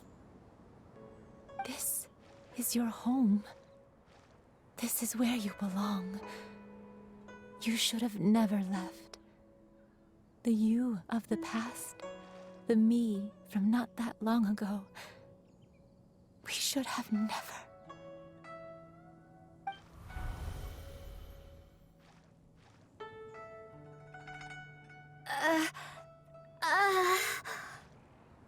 So that is the truth. No wonder this place is so familiar. Granny! Granny, are you okay? So I wonder, does that make Xianyun a fourth Adeptus? Cloud Retainer. Your memories have returned? Wait, did you just call her by her full name? Does that mean you already knew each other? Yes. I now remember everything. Everything. Granny, please don't cry. I'm here. I'm here. Oh, don't worry, my dear child. Granny is fine. I'm so sorry, everyone. You've gone to so much trouble on my behalf. It's all come back to me now. The most important thing that I had forgotten was the truth of what I once was. One can sense the guilt that now plagues your conscience. Reclaiming a truth long buried is sure to come with a myriad of complex emotions. Perhaps one should recount the story on your behalf while you compose yourself. No, it's okay. Now that I've remembered, I must face my memories head on. Xianyun, everyone, I cannot thank you enough for all your help. I'm ready to tell you my story, if you're willing to listen. Please, Granny, don't force yourself. What happened in the past doesn't matter. I love you more than anything. Nothing you say can change that. I know, dear child. My feelings for you are exactly the same. It is for this reason that you deserve to know the truth. Some time ago, I made a terrible mistake. One for which I could never atone. Is this the sin that you mentioned in Xianyun Karst? What happened? I am, in truth, not a human being. My real form, one that I held for centuries, was that of a wild crane. I spent many, many years living on Mount Outsong, bathing in the soft breeze and drinking the sweet dew of the mountains. At some point, I somehow gained wisdom and sentience. The Lord of the Mountain, Cloud Retainer, became aware of my existence and began to share many stories with me. She even passed on the secret of cultivation to me. Though she never took me on as a formal disciple, I always saw her as my master. Whenever she took out her tools to work on mechanisms or new inventions, I would also stand next to her and watch. Yep, she is a bird. I even contemplated completing my training and becoming an adeptus in my own right. I followed her teachings, and time gradually passed us by. Until that fateful day 50 years ago. 50 years ago? During the drought that struck Liyue? That's right. Master regaled me with many stories of her past deeds. From them, I learned how she had saved people from a similar crisis in the past. She was the one I looked up to the most. More than anything, I dreamt of becoming an adeptus like her. I wanted to travel the land like she had, relieving suffering wherever I went. But I was still far from being a real adeptus. I possessed no ability to take on human form and fit in with the crowd. Once she learned of my desires, Master prepared a special dose of human mimicry potion for me. She warned me that the potion's effects would only last 10 years, and if I were to fail to return to my original form at the end of that time, I would forever forget my past as a crane and become something neither human, beast, nor adeptus. Oh no. So that was the source of your dementia all along. But you never turned back into a crane. What about that one time, you got sick? Was it because of Grandpa? Indeed, I fell in love. Though he was human, he had spent his entire life training on Mount Tianheng. When we met, it was not only my first foray into the world below, but his as well. Although clumsy and impulsive as he was, you'd think he was the real strange bird among the two of us. But still, just like me, he cared deeply about the world and wanted, more than anything, to cleanse it of all pain and suffering. What's up, Sans? I could not help but fall for him. But my time continued to tick away. Those 10 years passed by in a flash. Yet I did not want to leave his side, so I... Hey, I mean, it's not the first time an adeptus and a human got together. Yenfei enters the chat. Oh no. What happened next? I committed an offense. I wanted to stay with him, I was even if it afraid meant of living a that. life full of pain and suffering. I was even afraid if of it that. meant that I would eventually turn into a monstrosity. I had a feeling that was what you were gonna say. Hey, random question, Sans, but you wouldn't happen to have, like, chamomile tea in your house, right? I knew I had betrayed Master's hopes, but I was too ashamed to face her. So I wrote her a long letter instead and asked someone to leave it outside her abode. I was convinced that she would not support my decision, and I lacked the courage to speak to her face to face. In my shame, I fled and tried to hide from the world, such that no one would be able to find me again. So that's why the nameless heroine hid herself away.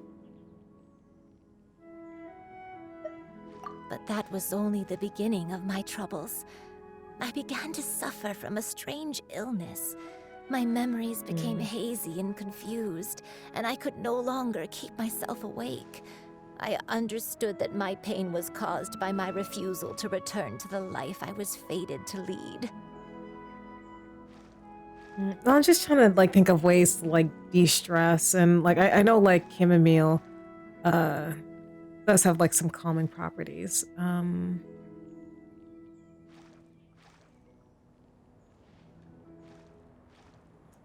Yeah, I'm sorry to hear that. Again, I hope you get better soon, because what you're going through sounds like it sucks. Along with my memories as a crane, I soon forgot the true cause of my suffering as well. I knew only that I had committed a sin. All I could do was pray for forgiveness, even if I had long forgotten what needed to be forgiven. Looking back, I was beyond lucky to have come across that traveling merchant at Wangshu Inn. It was such a fortunate coincidence that we were there at the same time. That was 30 years ago. If it weren't for those soul-revitalizing tea pills, I probably would have...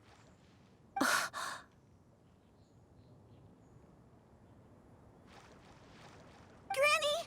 What's wrong? Coincidence? Why did I ever think it was a coincidence? Tea pills concocted using the blood of an adeptus? No, it couldn't be. Master, don't tell me. Back then, that merchant was actually... Mother is mothering.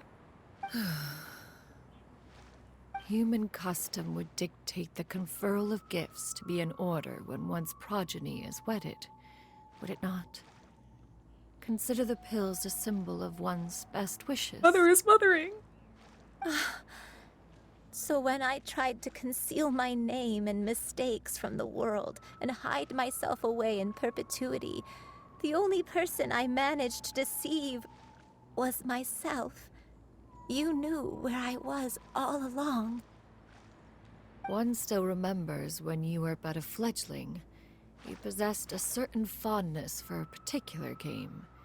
You would hide yourself among a group of wild cranes and ask one to pick you out from among the flock.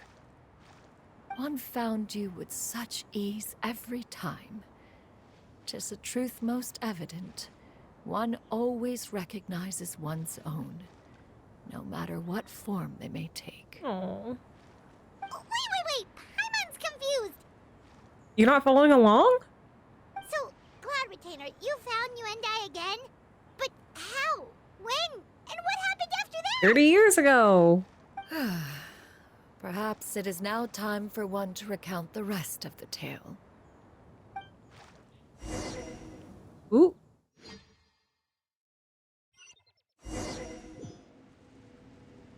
Oh, follow the memories and find the truth. Ooh. Hello, Cloud Retainer. One was furious upon receiving your letter. Seized with anger, one set out to bring you to your senses. Skyward! Scatter!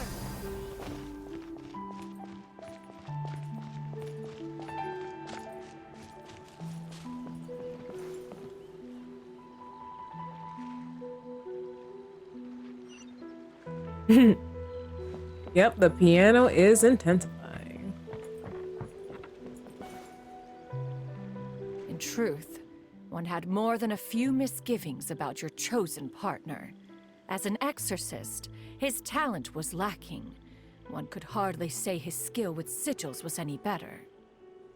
But soon, one came to appreciate the devotion he bestowed upon you during your illness. He never uttered a complaint and rarely left your side. Unwilling to begrudge someone of such character, one decided to overlook his aforementioned deficiencies, glaring though they may have been. Wishing to grant you a life without regrets, one gathered many divine ingredients and used one's own blood to create a form of medicine. Though imperfect, it managed to suppress the more dire effects of your illness. As for how to deliver the medicine, after much contemplation, one eventually decided to perform the deed oneself.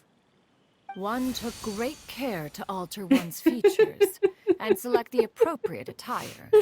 Only after meticulous scrutiny did one finally set out for Wangshu Inn. Cloud Retainer, please. Please. As one expected, you were most ignorant of one's true identity. You showed not even the slightest inkling of recognition. One was quite torn. Should one have celebrated the success of one's disguise, or mourn the loss of your acquaintance?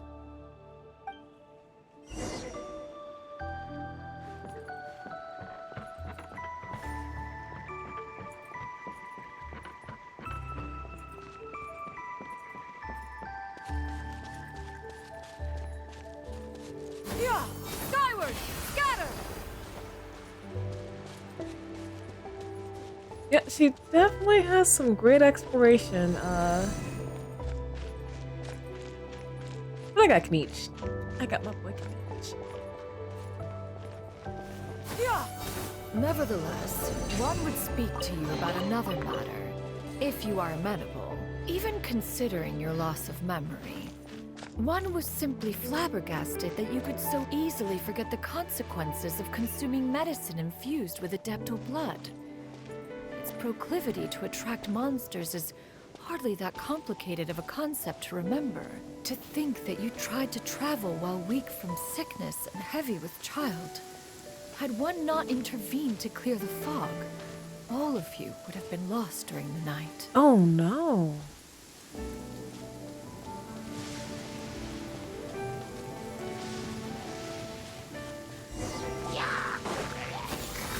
Scatter!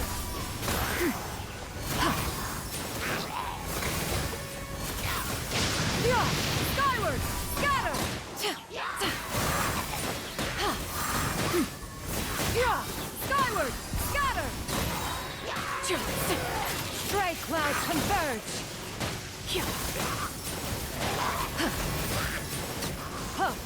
Yes, I would say just like try to get some rest. I hope you have someone, you know, that you can call on if you need help.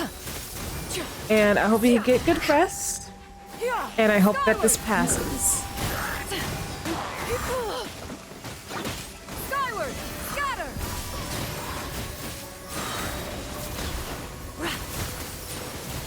Good.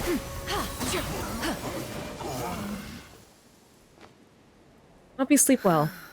Those monsters would hardly have pursued you with such ferocity without sufficient incentive. They were likely incited by the presence of godly remains.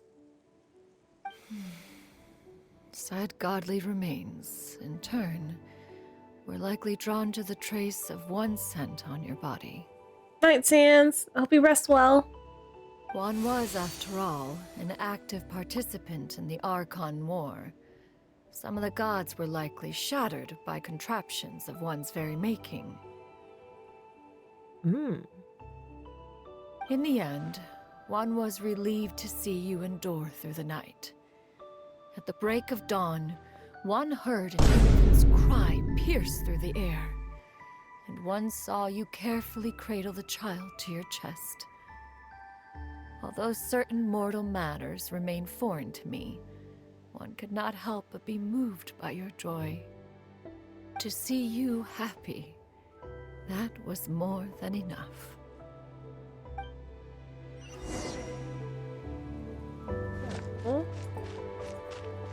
Xianyun really is mother. Oh my goodness.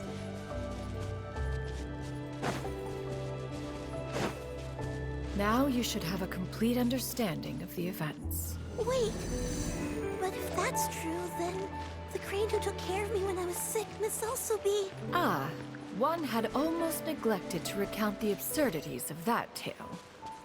Absurdities? Oh, I'm playing on my PS5. That's what I mainly play it on. Like I hardly ever play on mobile. I hate playing Genshin on mobile. Like I only do it like when I have like no other choice. But yeah, playing on PS5.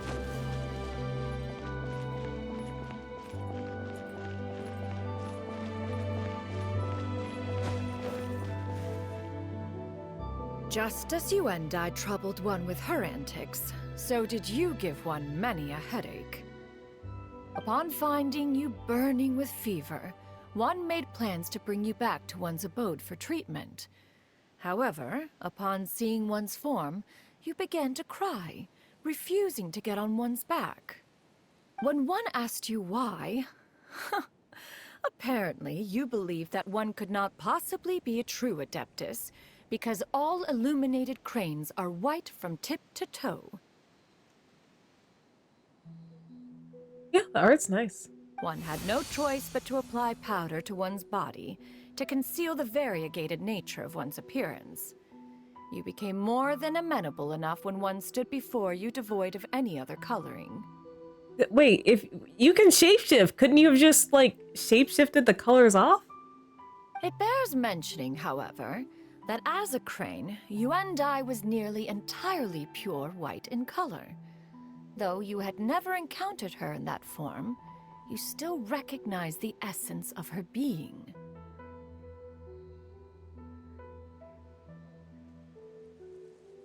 Oh yeah, it does. It does. Well, I mean, it is free to play, but there are a lot of people who spend money, not mean money, on this game.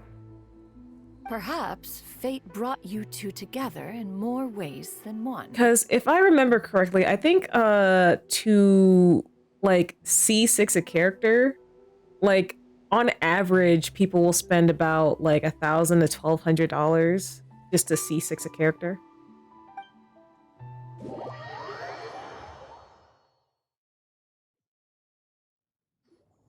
Now all has been revealed. And can you imagine, like, there are people who will, like, C6 a character, like, every time a new character comes out. I know those people exist, like, because they got the money for it. Like, good for them. One owes you an apology, you and I. One recognized you upon your very entrance into Wan Min restaurant. One has always viewed you as a disciple of equal standing with Ganyu and Shenhe. Indeed, one wished to bring your story to a satisfactory end with this visit to Liyue Harbor. Still, one could not reveal your identity right away. Had one simply informed you of all you had lost, all those cherished memories would merely have become the fictionalized account of another. Memories are most meaningful when recalled by those who lived through them. Would you not agree? Even if the process was painful and arduous to experience. Have you any further inquiries? Master, I must ask. If you found me all those years ago, why did you leave me be, even though you knew about my mistake? Why did you not bring me back to Mount Outsong by force? One has never regarded your action as a mistake. It was a simple choice, nothing more. When it is time for one's progeny to leave the nest, it is the responsibility of an elder to let them fly free. Yet, when your wings grow weary and the night grows dark, just know that you always have a place to which to return. 'Tis a refuge referred to by many a name in mortal writing. Home, nest, haven. Whatever its denomination may be, its essence remains quite unchanged. One speaks, of course, of a place not unlike one's own abode. One's disciples are free to come and go as they wish, yet the door remains forever open to those who wish to return. One rather hopes you count yourself among them.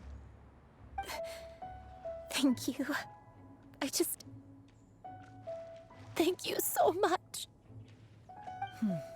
You and I. One expects you too have sensed the rapid deterioration of your condition as of late. Have you not? 40 years ago, you chose a path without a future. Though one used one's own blood to provide you with a few decades of extra time, it merely delayed the inevitable. One may have extended the path, yet one was unable to alter its final destination. Even the power of an Adeptus has its limits. Had your condition continued to deteriorate, you would have forgotten your life as a human entirely. In the end, you would have turned into a creature lacking in the ability to even comprehend its own monstrousness. Very true. Very true. Fortunately, you were able to avoid that scenario by reclaiming your memories. Though one sped the process along by providing some guidance, the result is entirely a reflection of your own effort. So, what's gonna happen to Granny? One will help her reclaim her original form as a wild crane. If it be fated, she may recover her sentience one day. Oh. She's gotta go back to being a regular crane, huh? Is there no other way? Master, you've already done more than enough for me. I don't know how I could possibly repay your kindness. This is a better result than I could have ever hoped for. How much time do I have left? Not long. The transformation is imminent. Granny? Please don't leave, okay? You're all I have left. Please. Oh, so. Don't be sad, dear child. Granny has led a wonderful life. My only regret is having to leave you behind. Don't forget to eat well, okay? A growing young lady like yourself needs lots of good food to grow big and strong. Promise Granny you'll take good care of yourself when I'm gone. Xianyun will probably take care of her. I mean, we saw it in the most recent lantern, right? I promise, Granny. I'll do whatever you say. Good girl. Good girl. Don't worry. It's not goodbye forever. Granny's gonna become the most formidable crane in all of Mount Outsung. Granny will train day and night. I won't stop until I can turn into a human without having to rely on anything but my own power. When that day comes, we'll be able to live together again. You and I. How's that sound? Good. That's a good girl. Even though we won't see each other for a little while, as long as we both work hard, we're sure to meet again someday. I'll eat well, Granny. This is a little too close to home for Traveler. And I'll wait for you, no matter how long it takes. I'll wait for you to come back. That's a good girl. Then Granny really has no more regrets. I'm so sorry, Master. Thank you for everything.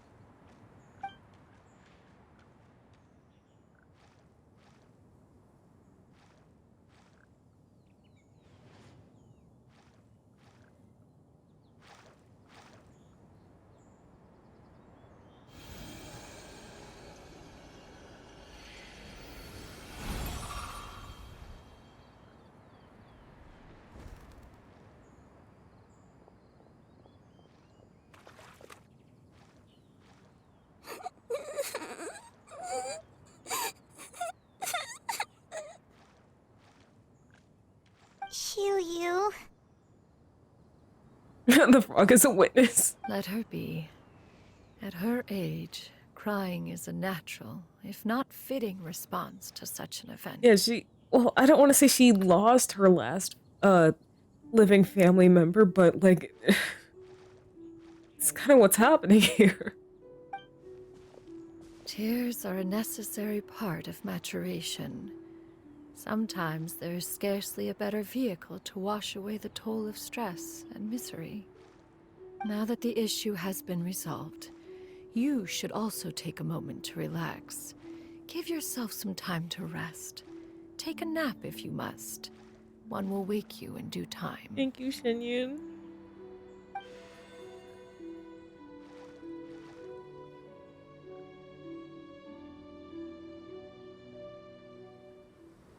Xianyun cannot help but mother people.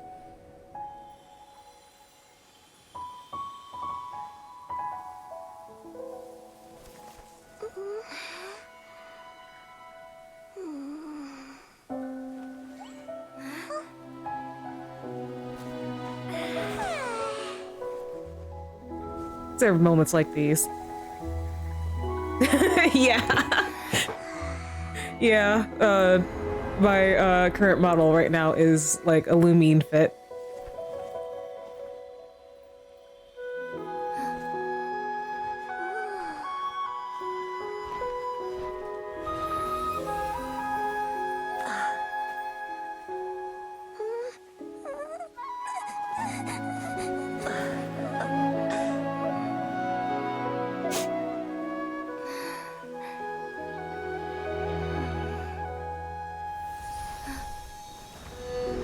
Stop, please!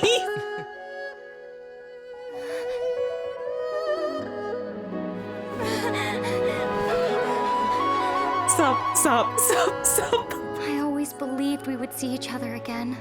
That our days of separation would finally end. And all my troubles would be behind me. Stop. You're hurting me. Because I know this isn't real. I know this isn't real.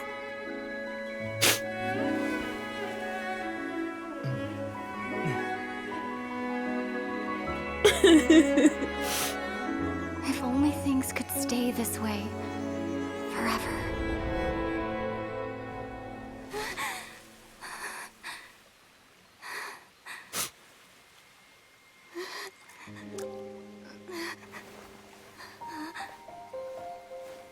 A nightmare? Curious. If you're relaxed, shouldn't your dreams be pleasant? It was a good dream. It's just... You weren't ready to wake up.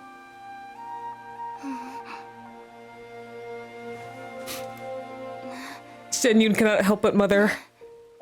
Xianyun cannot help but mother.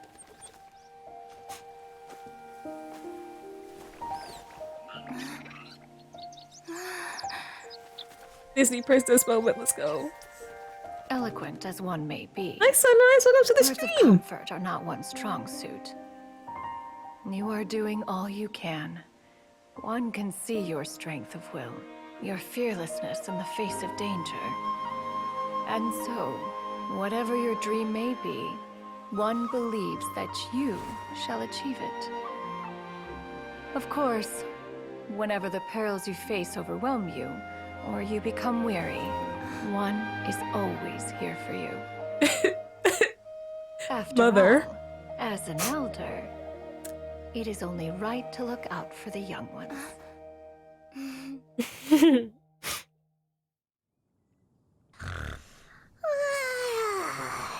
Grilled chicken drumsticks. Paimon.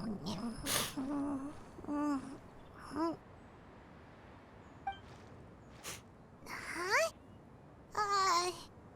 Was Paimon sleeping just I now? just got here, my eyes are watering. Gosh.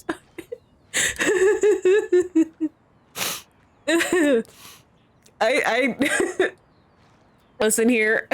I came into this knowing I was gonna cry. Oh man, can you imagine if I played this quest before bedtime story? I would be broken. Oh gosh. Oh.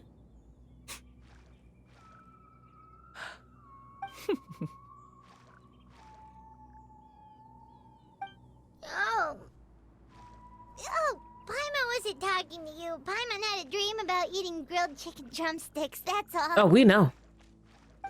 Madam Adeptus? Oh, Xianyun, you're awake. How do you feel? I feel a little better. Thanks. I know I'll see Granny again someday, so I don't feel so sad anymore. Madam Adeptus, could I ask you something? Would you take me in as a disciple? Oh. And have you reasons for this sudden interest? Don't act like you haven't already accepted Xianyun. You cannot help but mother people. I know Granny thought what she did back then was wrong. She felt really bad about it. But without that mistake, I would have never been born. Even though Granny lost her memories, she never forgot to show me how much she loved me. So, I thought maybe one day I could become a cool Adeptus like you and help a whole bunch of people, just like Granny wanted to do. Upon some reflection, one supposes you are no mere mortal. The fact that Yuendai's blood flows through your veins is proof enough of that. If this is what you desire, one shall make it so. Yeah, since she's again, granddaughter, so that would make, and I'm assuming her son's wife was also like, was like a pure mortal. I would say Xianyun is a quarter Adeptus. Thank you so much, Madam Adeptus. No, I mean, Master. But then again, I don't know what the presence of Adeptal blood does to descendants. I don't know. Xianyun, are you sure about this? Oh, Paimon, don't worry. She's in good hands. She is in the presence of Mother. Paimon's gonna let you in on a little secret. We've seen Cloud Retainer's 2 other disciples, and they pretty much eat nothing but bitter herbs like chin-chin and violet grass. You know what? You're right about that. If you join them, you'll never enjoy Wanmin Restaurant's delicious cooking ever again. How utterly preposterous. One has never enforced such a rule. Every individual must find their own path to enlightenment. So long as one retains a pureness of spirit, one's dietary proclivities are quite irrelevant. Mother with a dash of busybody, nosy bird. Yeah. Well, you say that, but Paimon's not seeing any tasty treats up here now, is she? Although Mount Outsong is rich in natural beauty, its location does preclude access to certain finer mortal comforts. That is precisely why one plans to relocate to Liyue Harbor. Xianyun shall have the honor of becoming one's first disciple in the human world. Whoa, you're leaving Mount Outsong? Is that why he took on this human form? One has never concerned oneself with the location of one's residence. From the very beginning, one has sought only solace and peace. Yet in the end, all of one's disciples ended up in Liyue Harbor. Ganyu, Shenhe, Yuendai. They all chose a life among the mortal world. Translation, you can't handle an empty nest. One has reflected on this fact for many years now. One can only assume that it is due to some failing on one's part as an elder or master. A failing, perhaps, of recognizing what it was they truly wanted. One is most curious as to what aspect of Liyue Harbor could have enticed them to remain there. Yeah, literally empty nest. She can't take it. One could hardly offer an opinion on the matter, but perhaps some time in the harbor will prove instructive. Why are you all so silent? Paimon is, just a bit shocked, that's all. So, does this mean we can grab a meal together in Liyue Harbor sometime? One has precious little time to squander. However, If one finds oneself otherwise unoccupied, one would not be opposed to the idea. One will be assuming the identity of a human while residing in Liyue Harbor. You should take care to avoid disclosing one's true identity. Of course, of course. Yeah, Xianyun is like such a tsundere. Like she, it's cute though. Don't worry, we'll help you keep it a secret. Oh, that's funny coming from you, Paimon. So, when can we expect to start seeing you in the city? Now. Perhaps in 2 days' time. One has some matters to see to before one's departure. Preparation is the key to success, after all. One plans to put up various items from one's collection for sale. The earnings should provide for a comfortable living in Liyue Harbor. One has already picked out a handsome property near Chuhu Rock. 'Tis no small purchase, but what is mortal life if not one expense after another? Seems like you've really thought of everything. Then how about we meet up in Liyue Harbor in 2 days? A sensible plan. See you then. Oh, also, why don't you take this suspense somnia mechanism as a souvenir? Anytime you should feel ill at ease in the future, you may try quieting your mind and sitting in meditation as you listen to its melodies.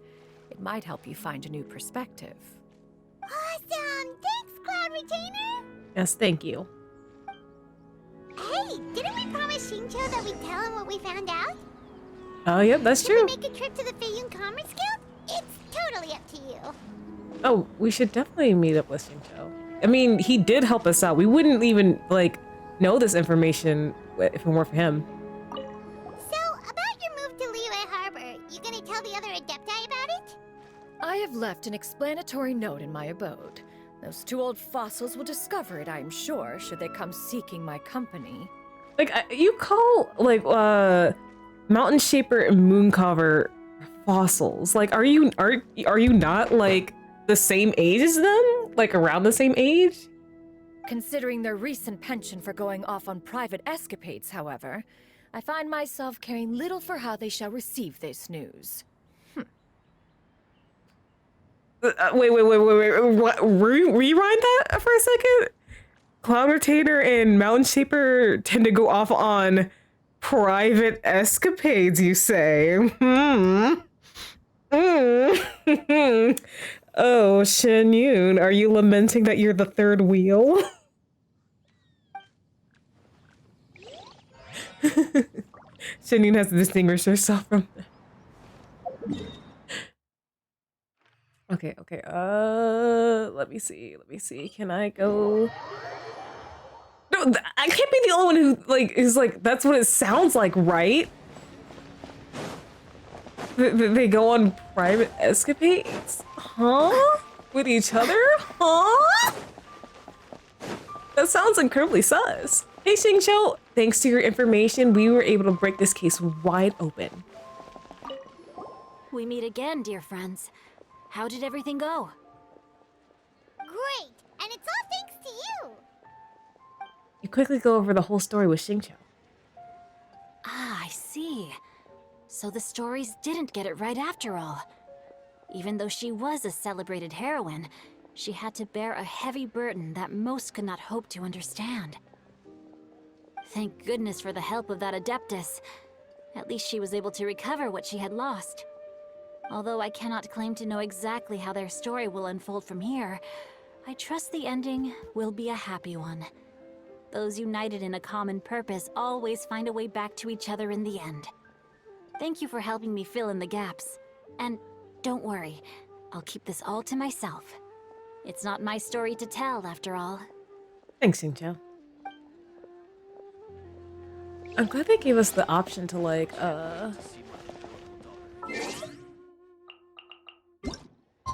Sweet. It was right before the day change. But yeah, I'm glad they were like, oh, you want to talk to Xingqiu? Like, you can if you want. I like this. I hope, like, I know, like, I've experienced later, story quests that, like, happen after Xianyun's, but, like, it's just like, yes, these are the types of story quests I like. Yeah, it's optional, but it's like very helpful. It's like, oh, like you can do it if you want. Like, hey, let's go back to Xingqiu, like, because we got all this information from Xingqiu. Yeah, but I liked seeing this in my story quest, like where like we're interacting with like other playable characters.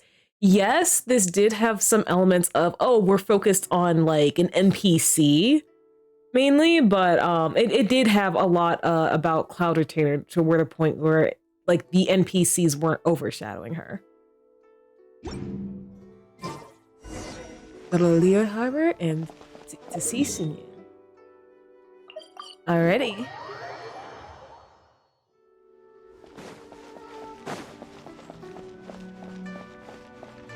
Yes, yes. Like I say it a lot. I say it a lot, but a lot of the earlier story quests like focus too much on the NPC. And I'd like it better if they focused on. Your concerns are excessive and unfounded. This is but a simple collection of ordinary valuables. Such intense scrutiny is hardly necessary. Side-eyeing early, yeah. I'm heavy side-eye. Because I literally played like Sino's first and second story quests back to back. And like the first one, it was good, but his second one was like, oh my gosh, it was amazing. Like, and again, his first one suffered from, oh, we're focusing a little too much on like the NPC, versus his second one, it was literally going into his backstory, his origin. Oh my gosh. To be quite honest, your insistence on that fact is my primary cause for concern. In what way are any of these ordinary? Every single item here could be worth more than everything I own combined. I simply can't risk shelling out that kind of mora without proper scrutiny.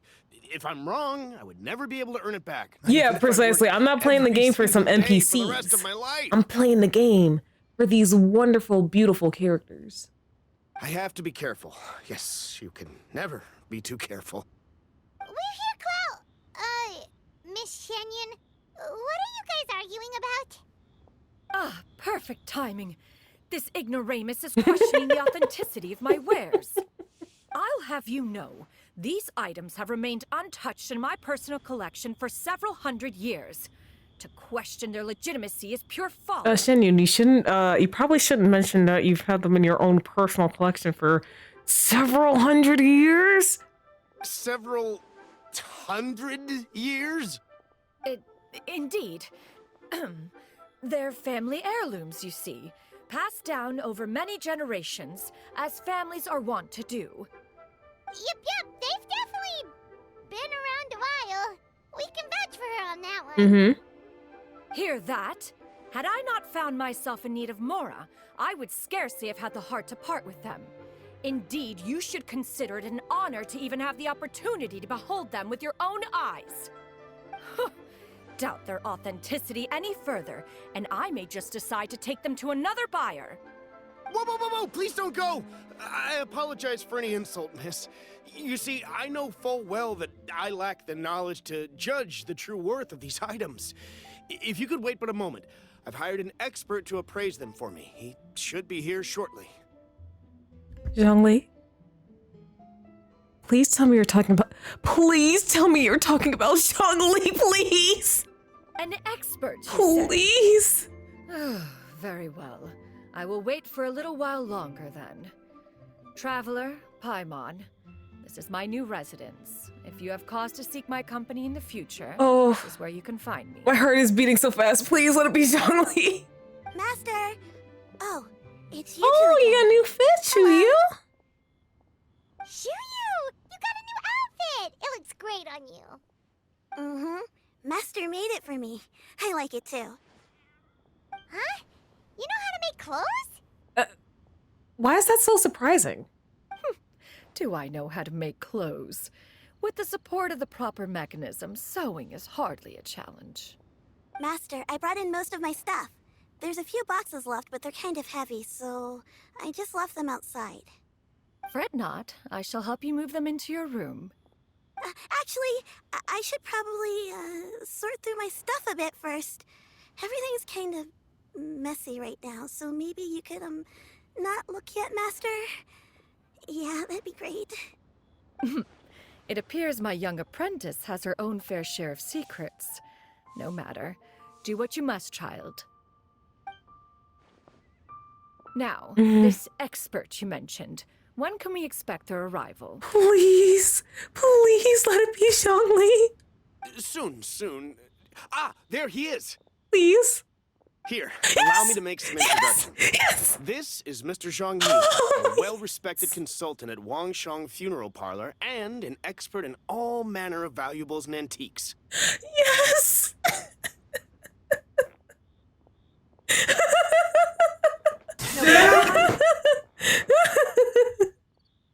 Shut up,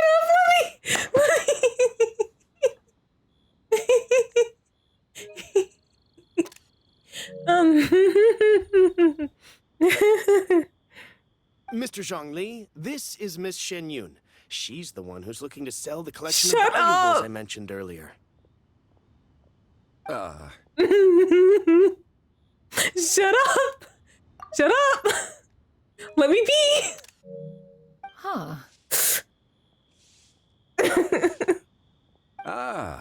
If it isn't Miss Xianyun. It has been quite some time since our last meeting. What a serendipitous reunion.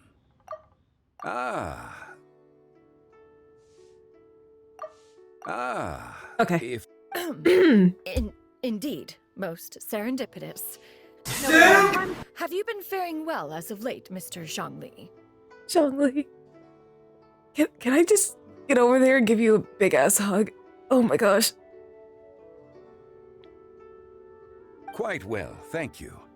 I was fortunate enough over the past few days to enjoy both a stroll in the mountains and a fresh brew of tea from the most recent harvest. The experiences left me with such insight and peace. Oh, wait. Wrong button. Wait. There we go. There we go, baby. Okay. Huh. So you two are already acquainted? Indeed.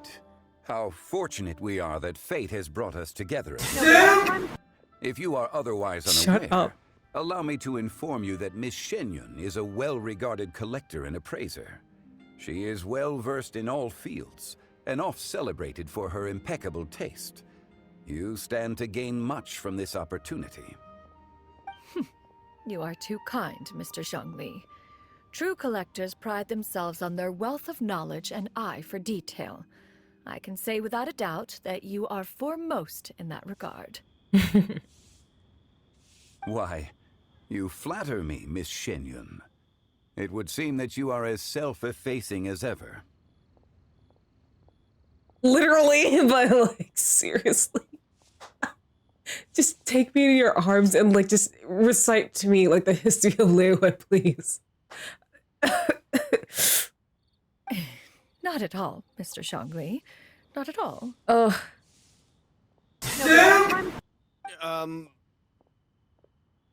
While I am loath to butt into this conversation, I must ask, you two already knew each other, and you seem to have quite a cordial relationship. Can I be certain that you're not working together to swindle me? I mean, you never know. You dare doubt the integrity of Zhongli? How dare you? Yeah, I would be sad for that. I'm terrible at history, but I would be sad. Front row. Notes take. Oh my gosh. Huh! A preposterous accusation. The heavens themselves would collapse before we would conspire to do such a thing. Sunrise. We're sharing a brain cell right now. We are both outraged at this man's audacity. Miss Xianyun speaks the truth. Contracts are built on honesty and trust. If that proves to be beyond your capabilities in this instance, this transaction may be taken elsewhere. Say no more. Let us depart. Wait, take me in with you. I jest. What fool would still harbor doubts after Mr. Zhongli himself has vouched for the goods? Miss Xianyun, wait! Yeah, that's right. How dare you?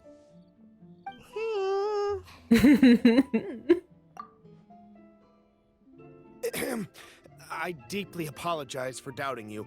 So, Mr. Zhongli, could you please give me a final verdict on the value of these items? There is no cause for concern. They are indeed rare and precious valuables. Take this mechanism, for instance.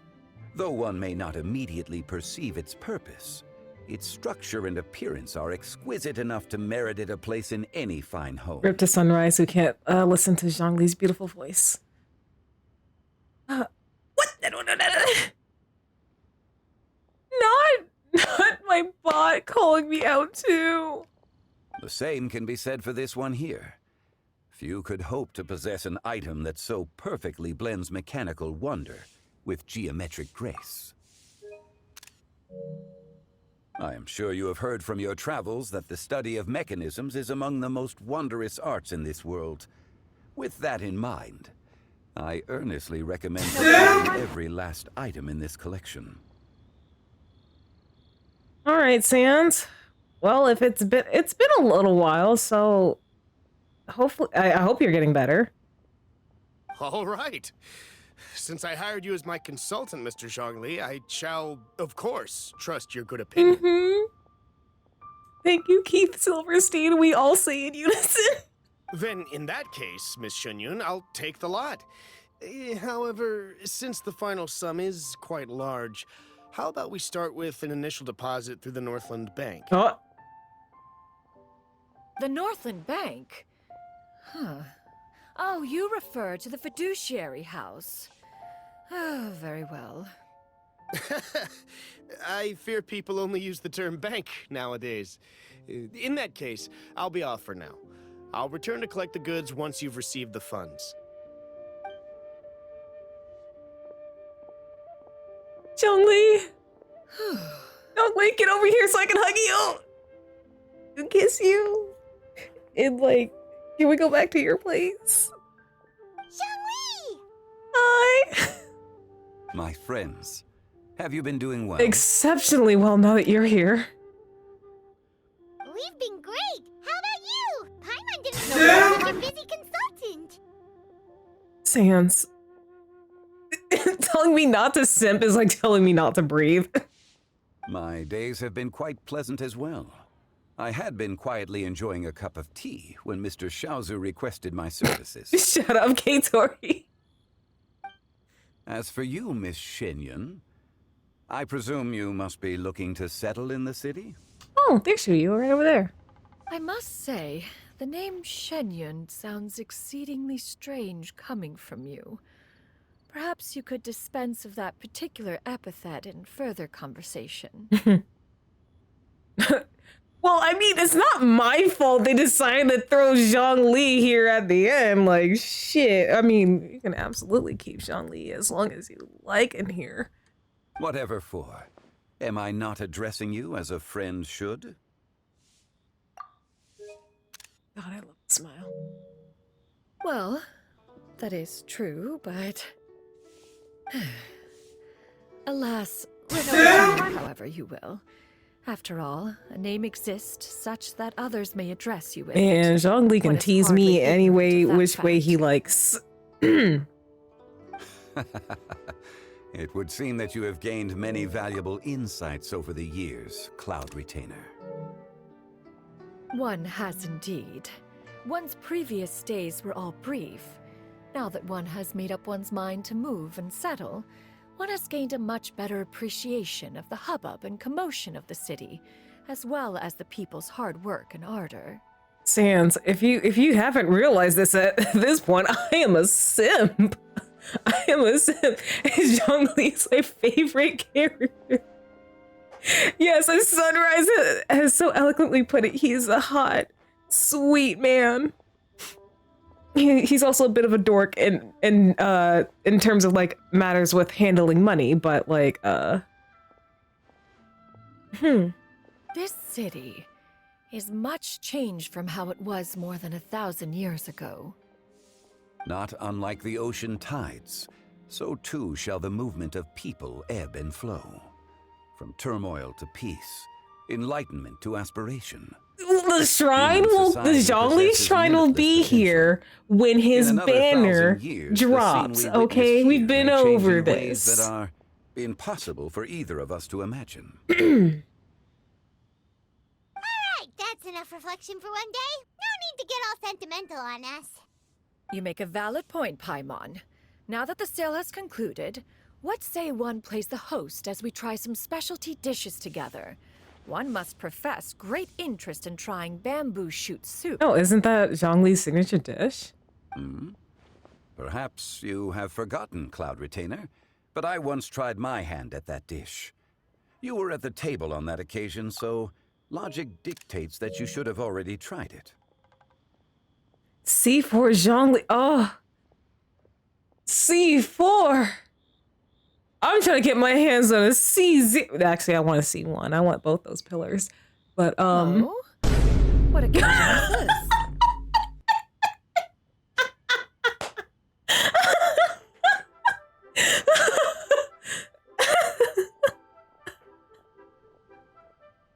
That was so well done. That was so well done.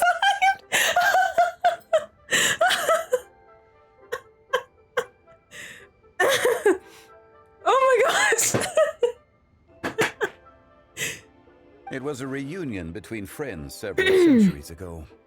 Alas, you must have been too preoccupied to secure yourself a portion.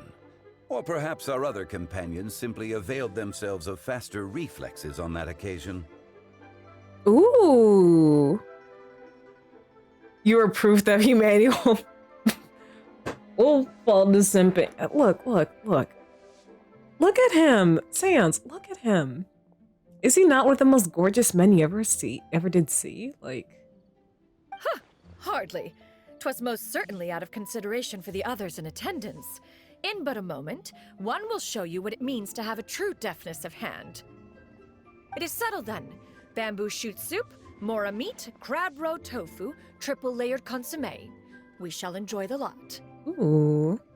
One has already passed word to Xianyun and Ganyu to make a reservation. It is prime time for them to meet one's newest disciple. Is that agreeable to everyone? Yes, as long as I get to, you know, I was about to say sit next to Zhongli. As long as I get to sit in Zhongli's lap. Let's get that straight right here, right now. It should be a most splendid occasion. Thank you for the clip, Kuro. Be sure to put that in the Discord. Thank you so much, Cloud Retainer. Xianyun, come now, it is time to dine. Ah, this gentleman over here is Mr. Zhongli. He is, My husband? A humble employee of Wangsheng Funeral Parlor. That Pleased too. to make your acquaintance. Nice to meet you too, Mr. Zhongli. That should be everyone, right? Let's go! Sounds good. Actually, Master, have you ever tried Adeptus' temptation? I heard it's impossible to stop eating after even just one bite. You know, 'cause it's super tempting and stuff. Is that true? That sounds rather implausible.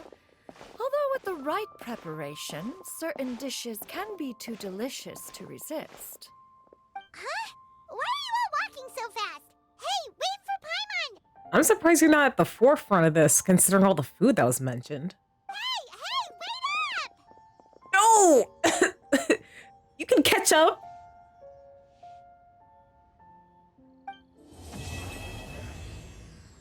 Wait, because you know I'd walk 1,000 miles just to see Zhongli tonight. Now then, I know they,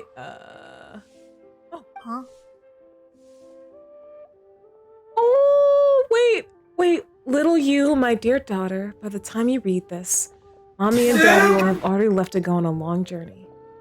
Your granny may get a little forgetful sometimes, so try to jot down little reminders for her around the house whenever you can. Mommy and Daddy are counting on you to take care of Granny while we're gone. You might be wondering why Mommy and Daddy have to leave. Well, my dear daughter, in this world, everyone's got something they just have to do. Your mommy and daddy are no different. Did you know? Daddy was awfully sick as a child. How sick, you might ask? Well, even the doctor could barely feel Daddy's pulse. It was that weak. But Daddy still managed to grow up.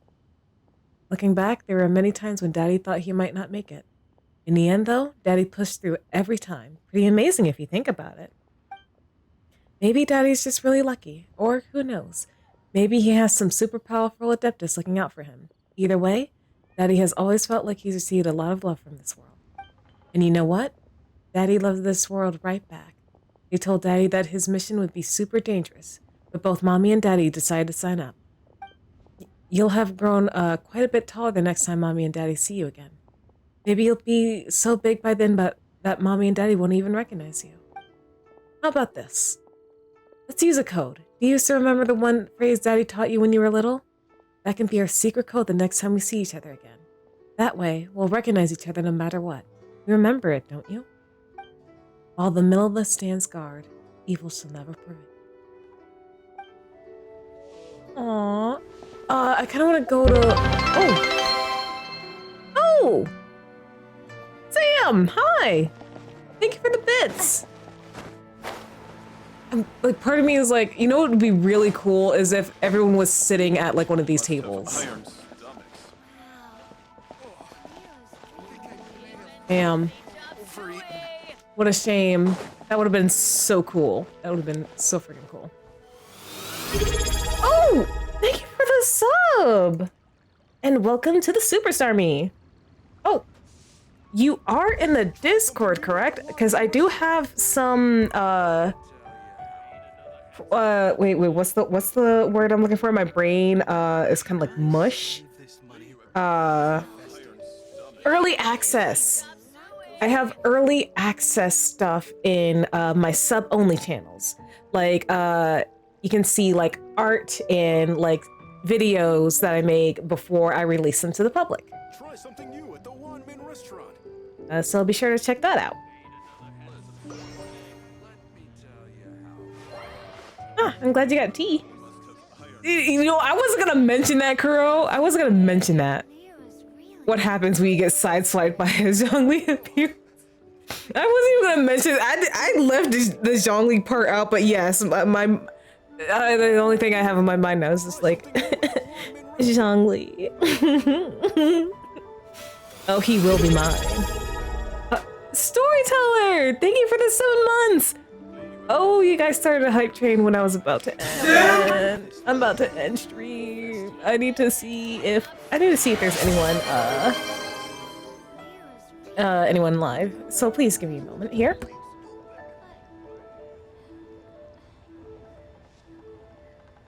Try something new at the Wanmin restaurant.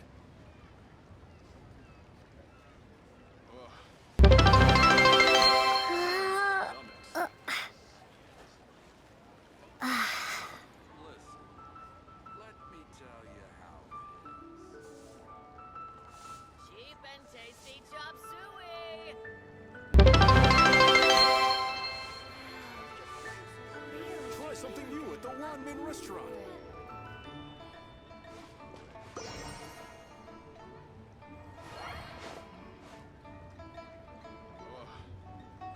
People must have iron stomachs.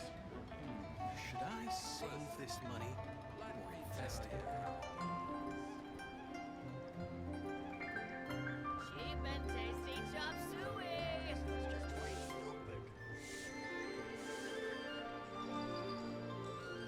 Try something new at the Wanmin restaurant.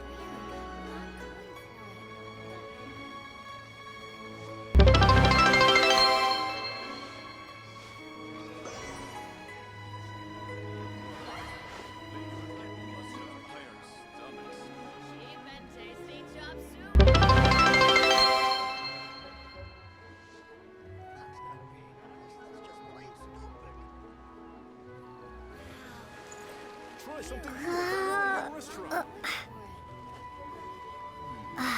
Save this money or invest it.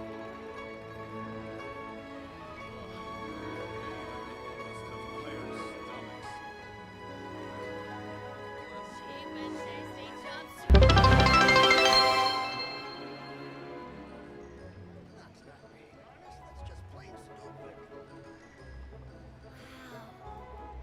Try something new at the Wanmin restaurant.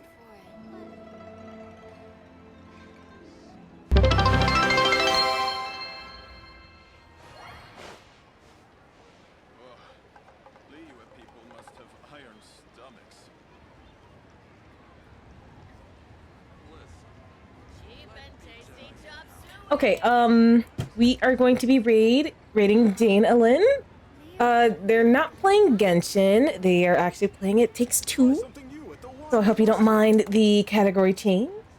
And as Katori is doing for me, before we go, I'm just gonna leave you guys off with some links. Socials, Discord, and VODs.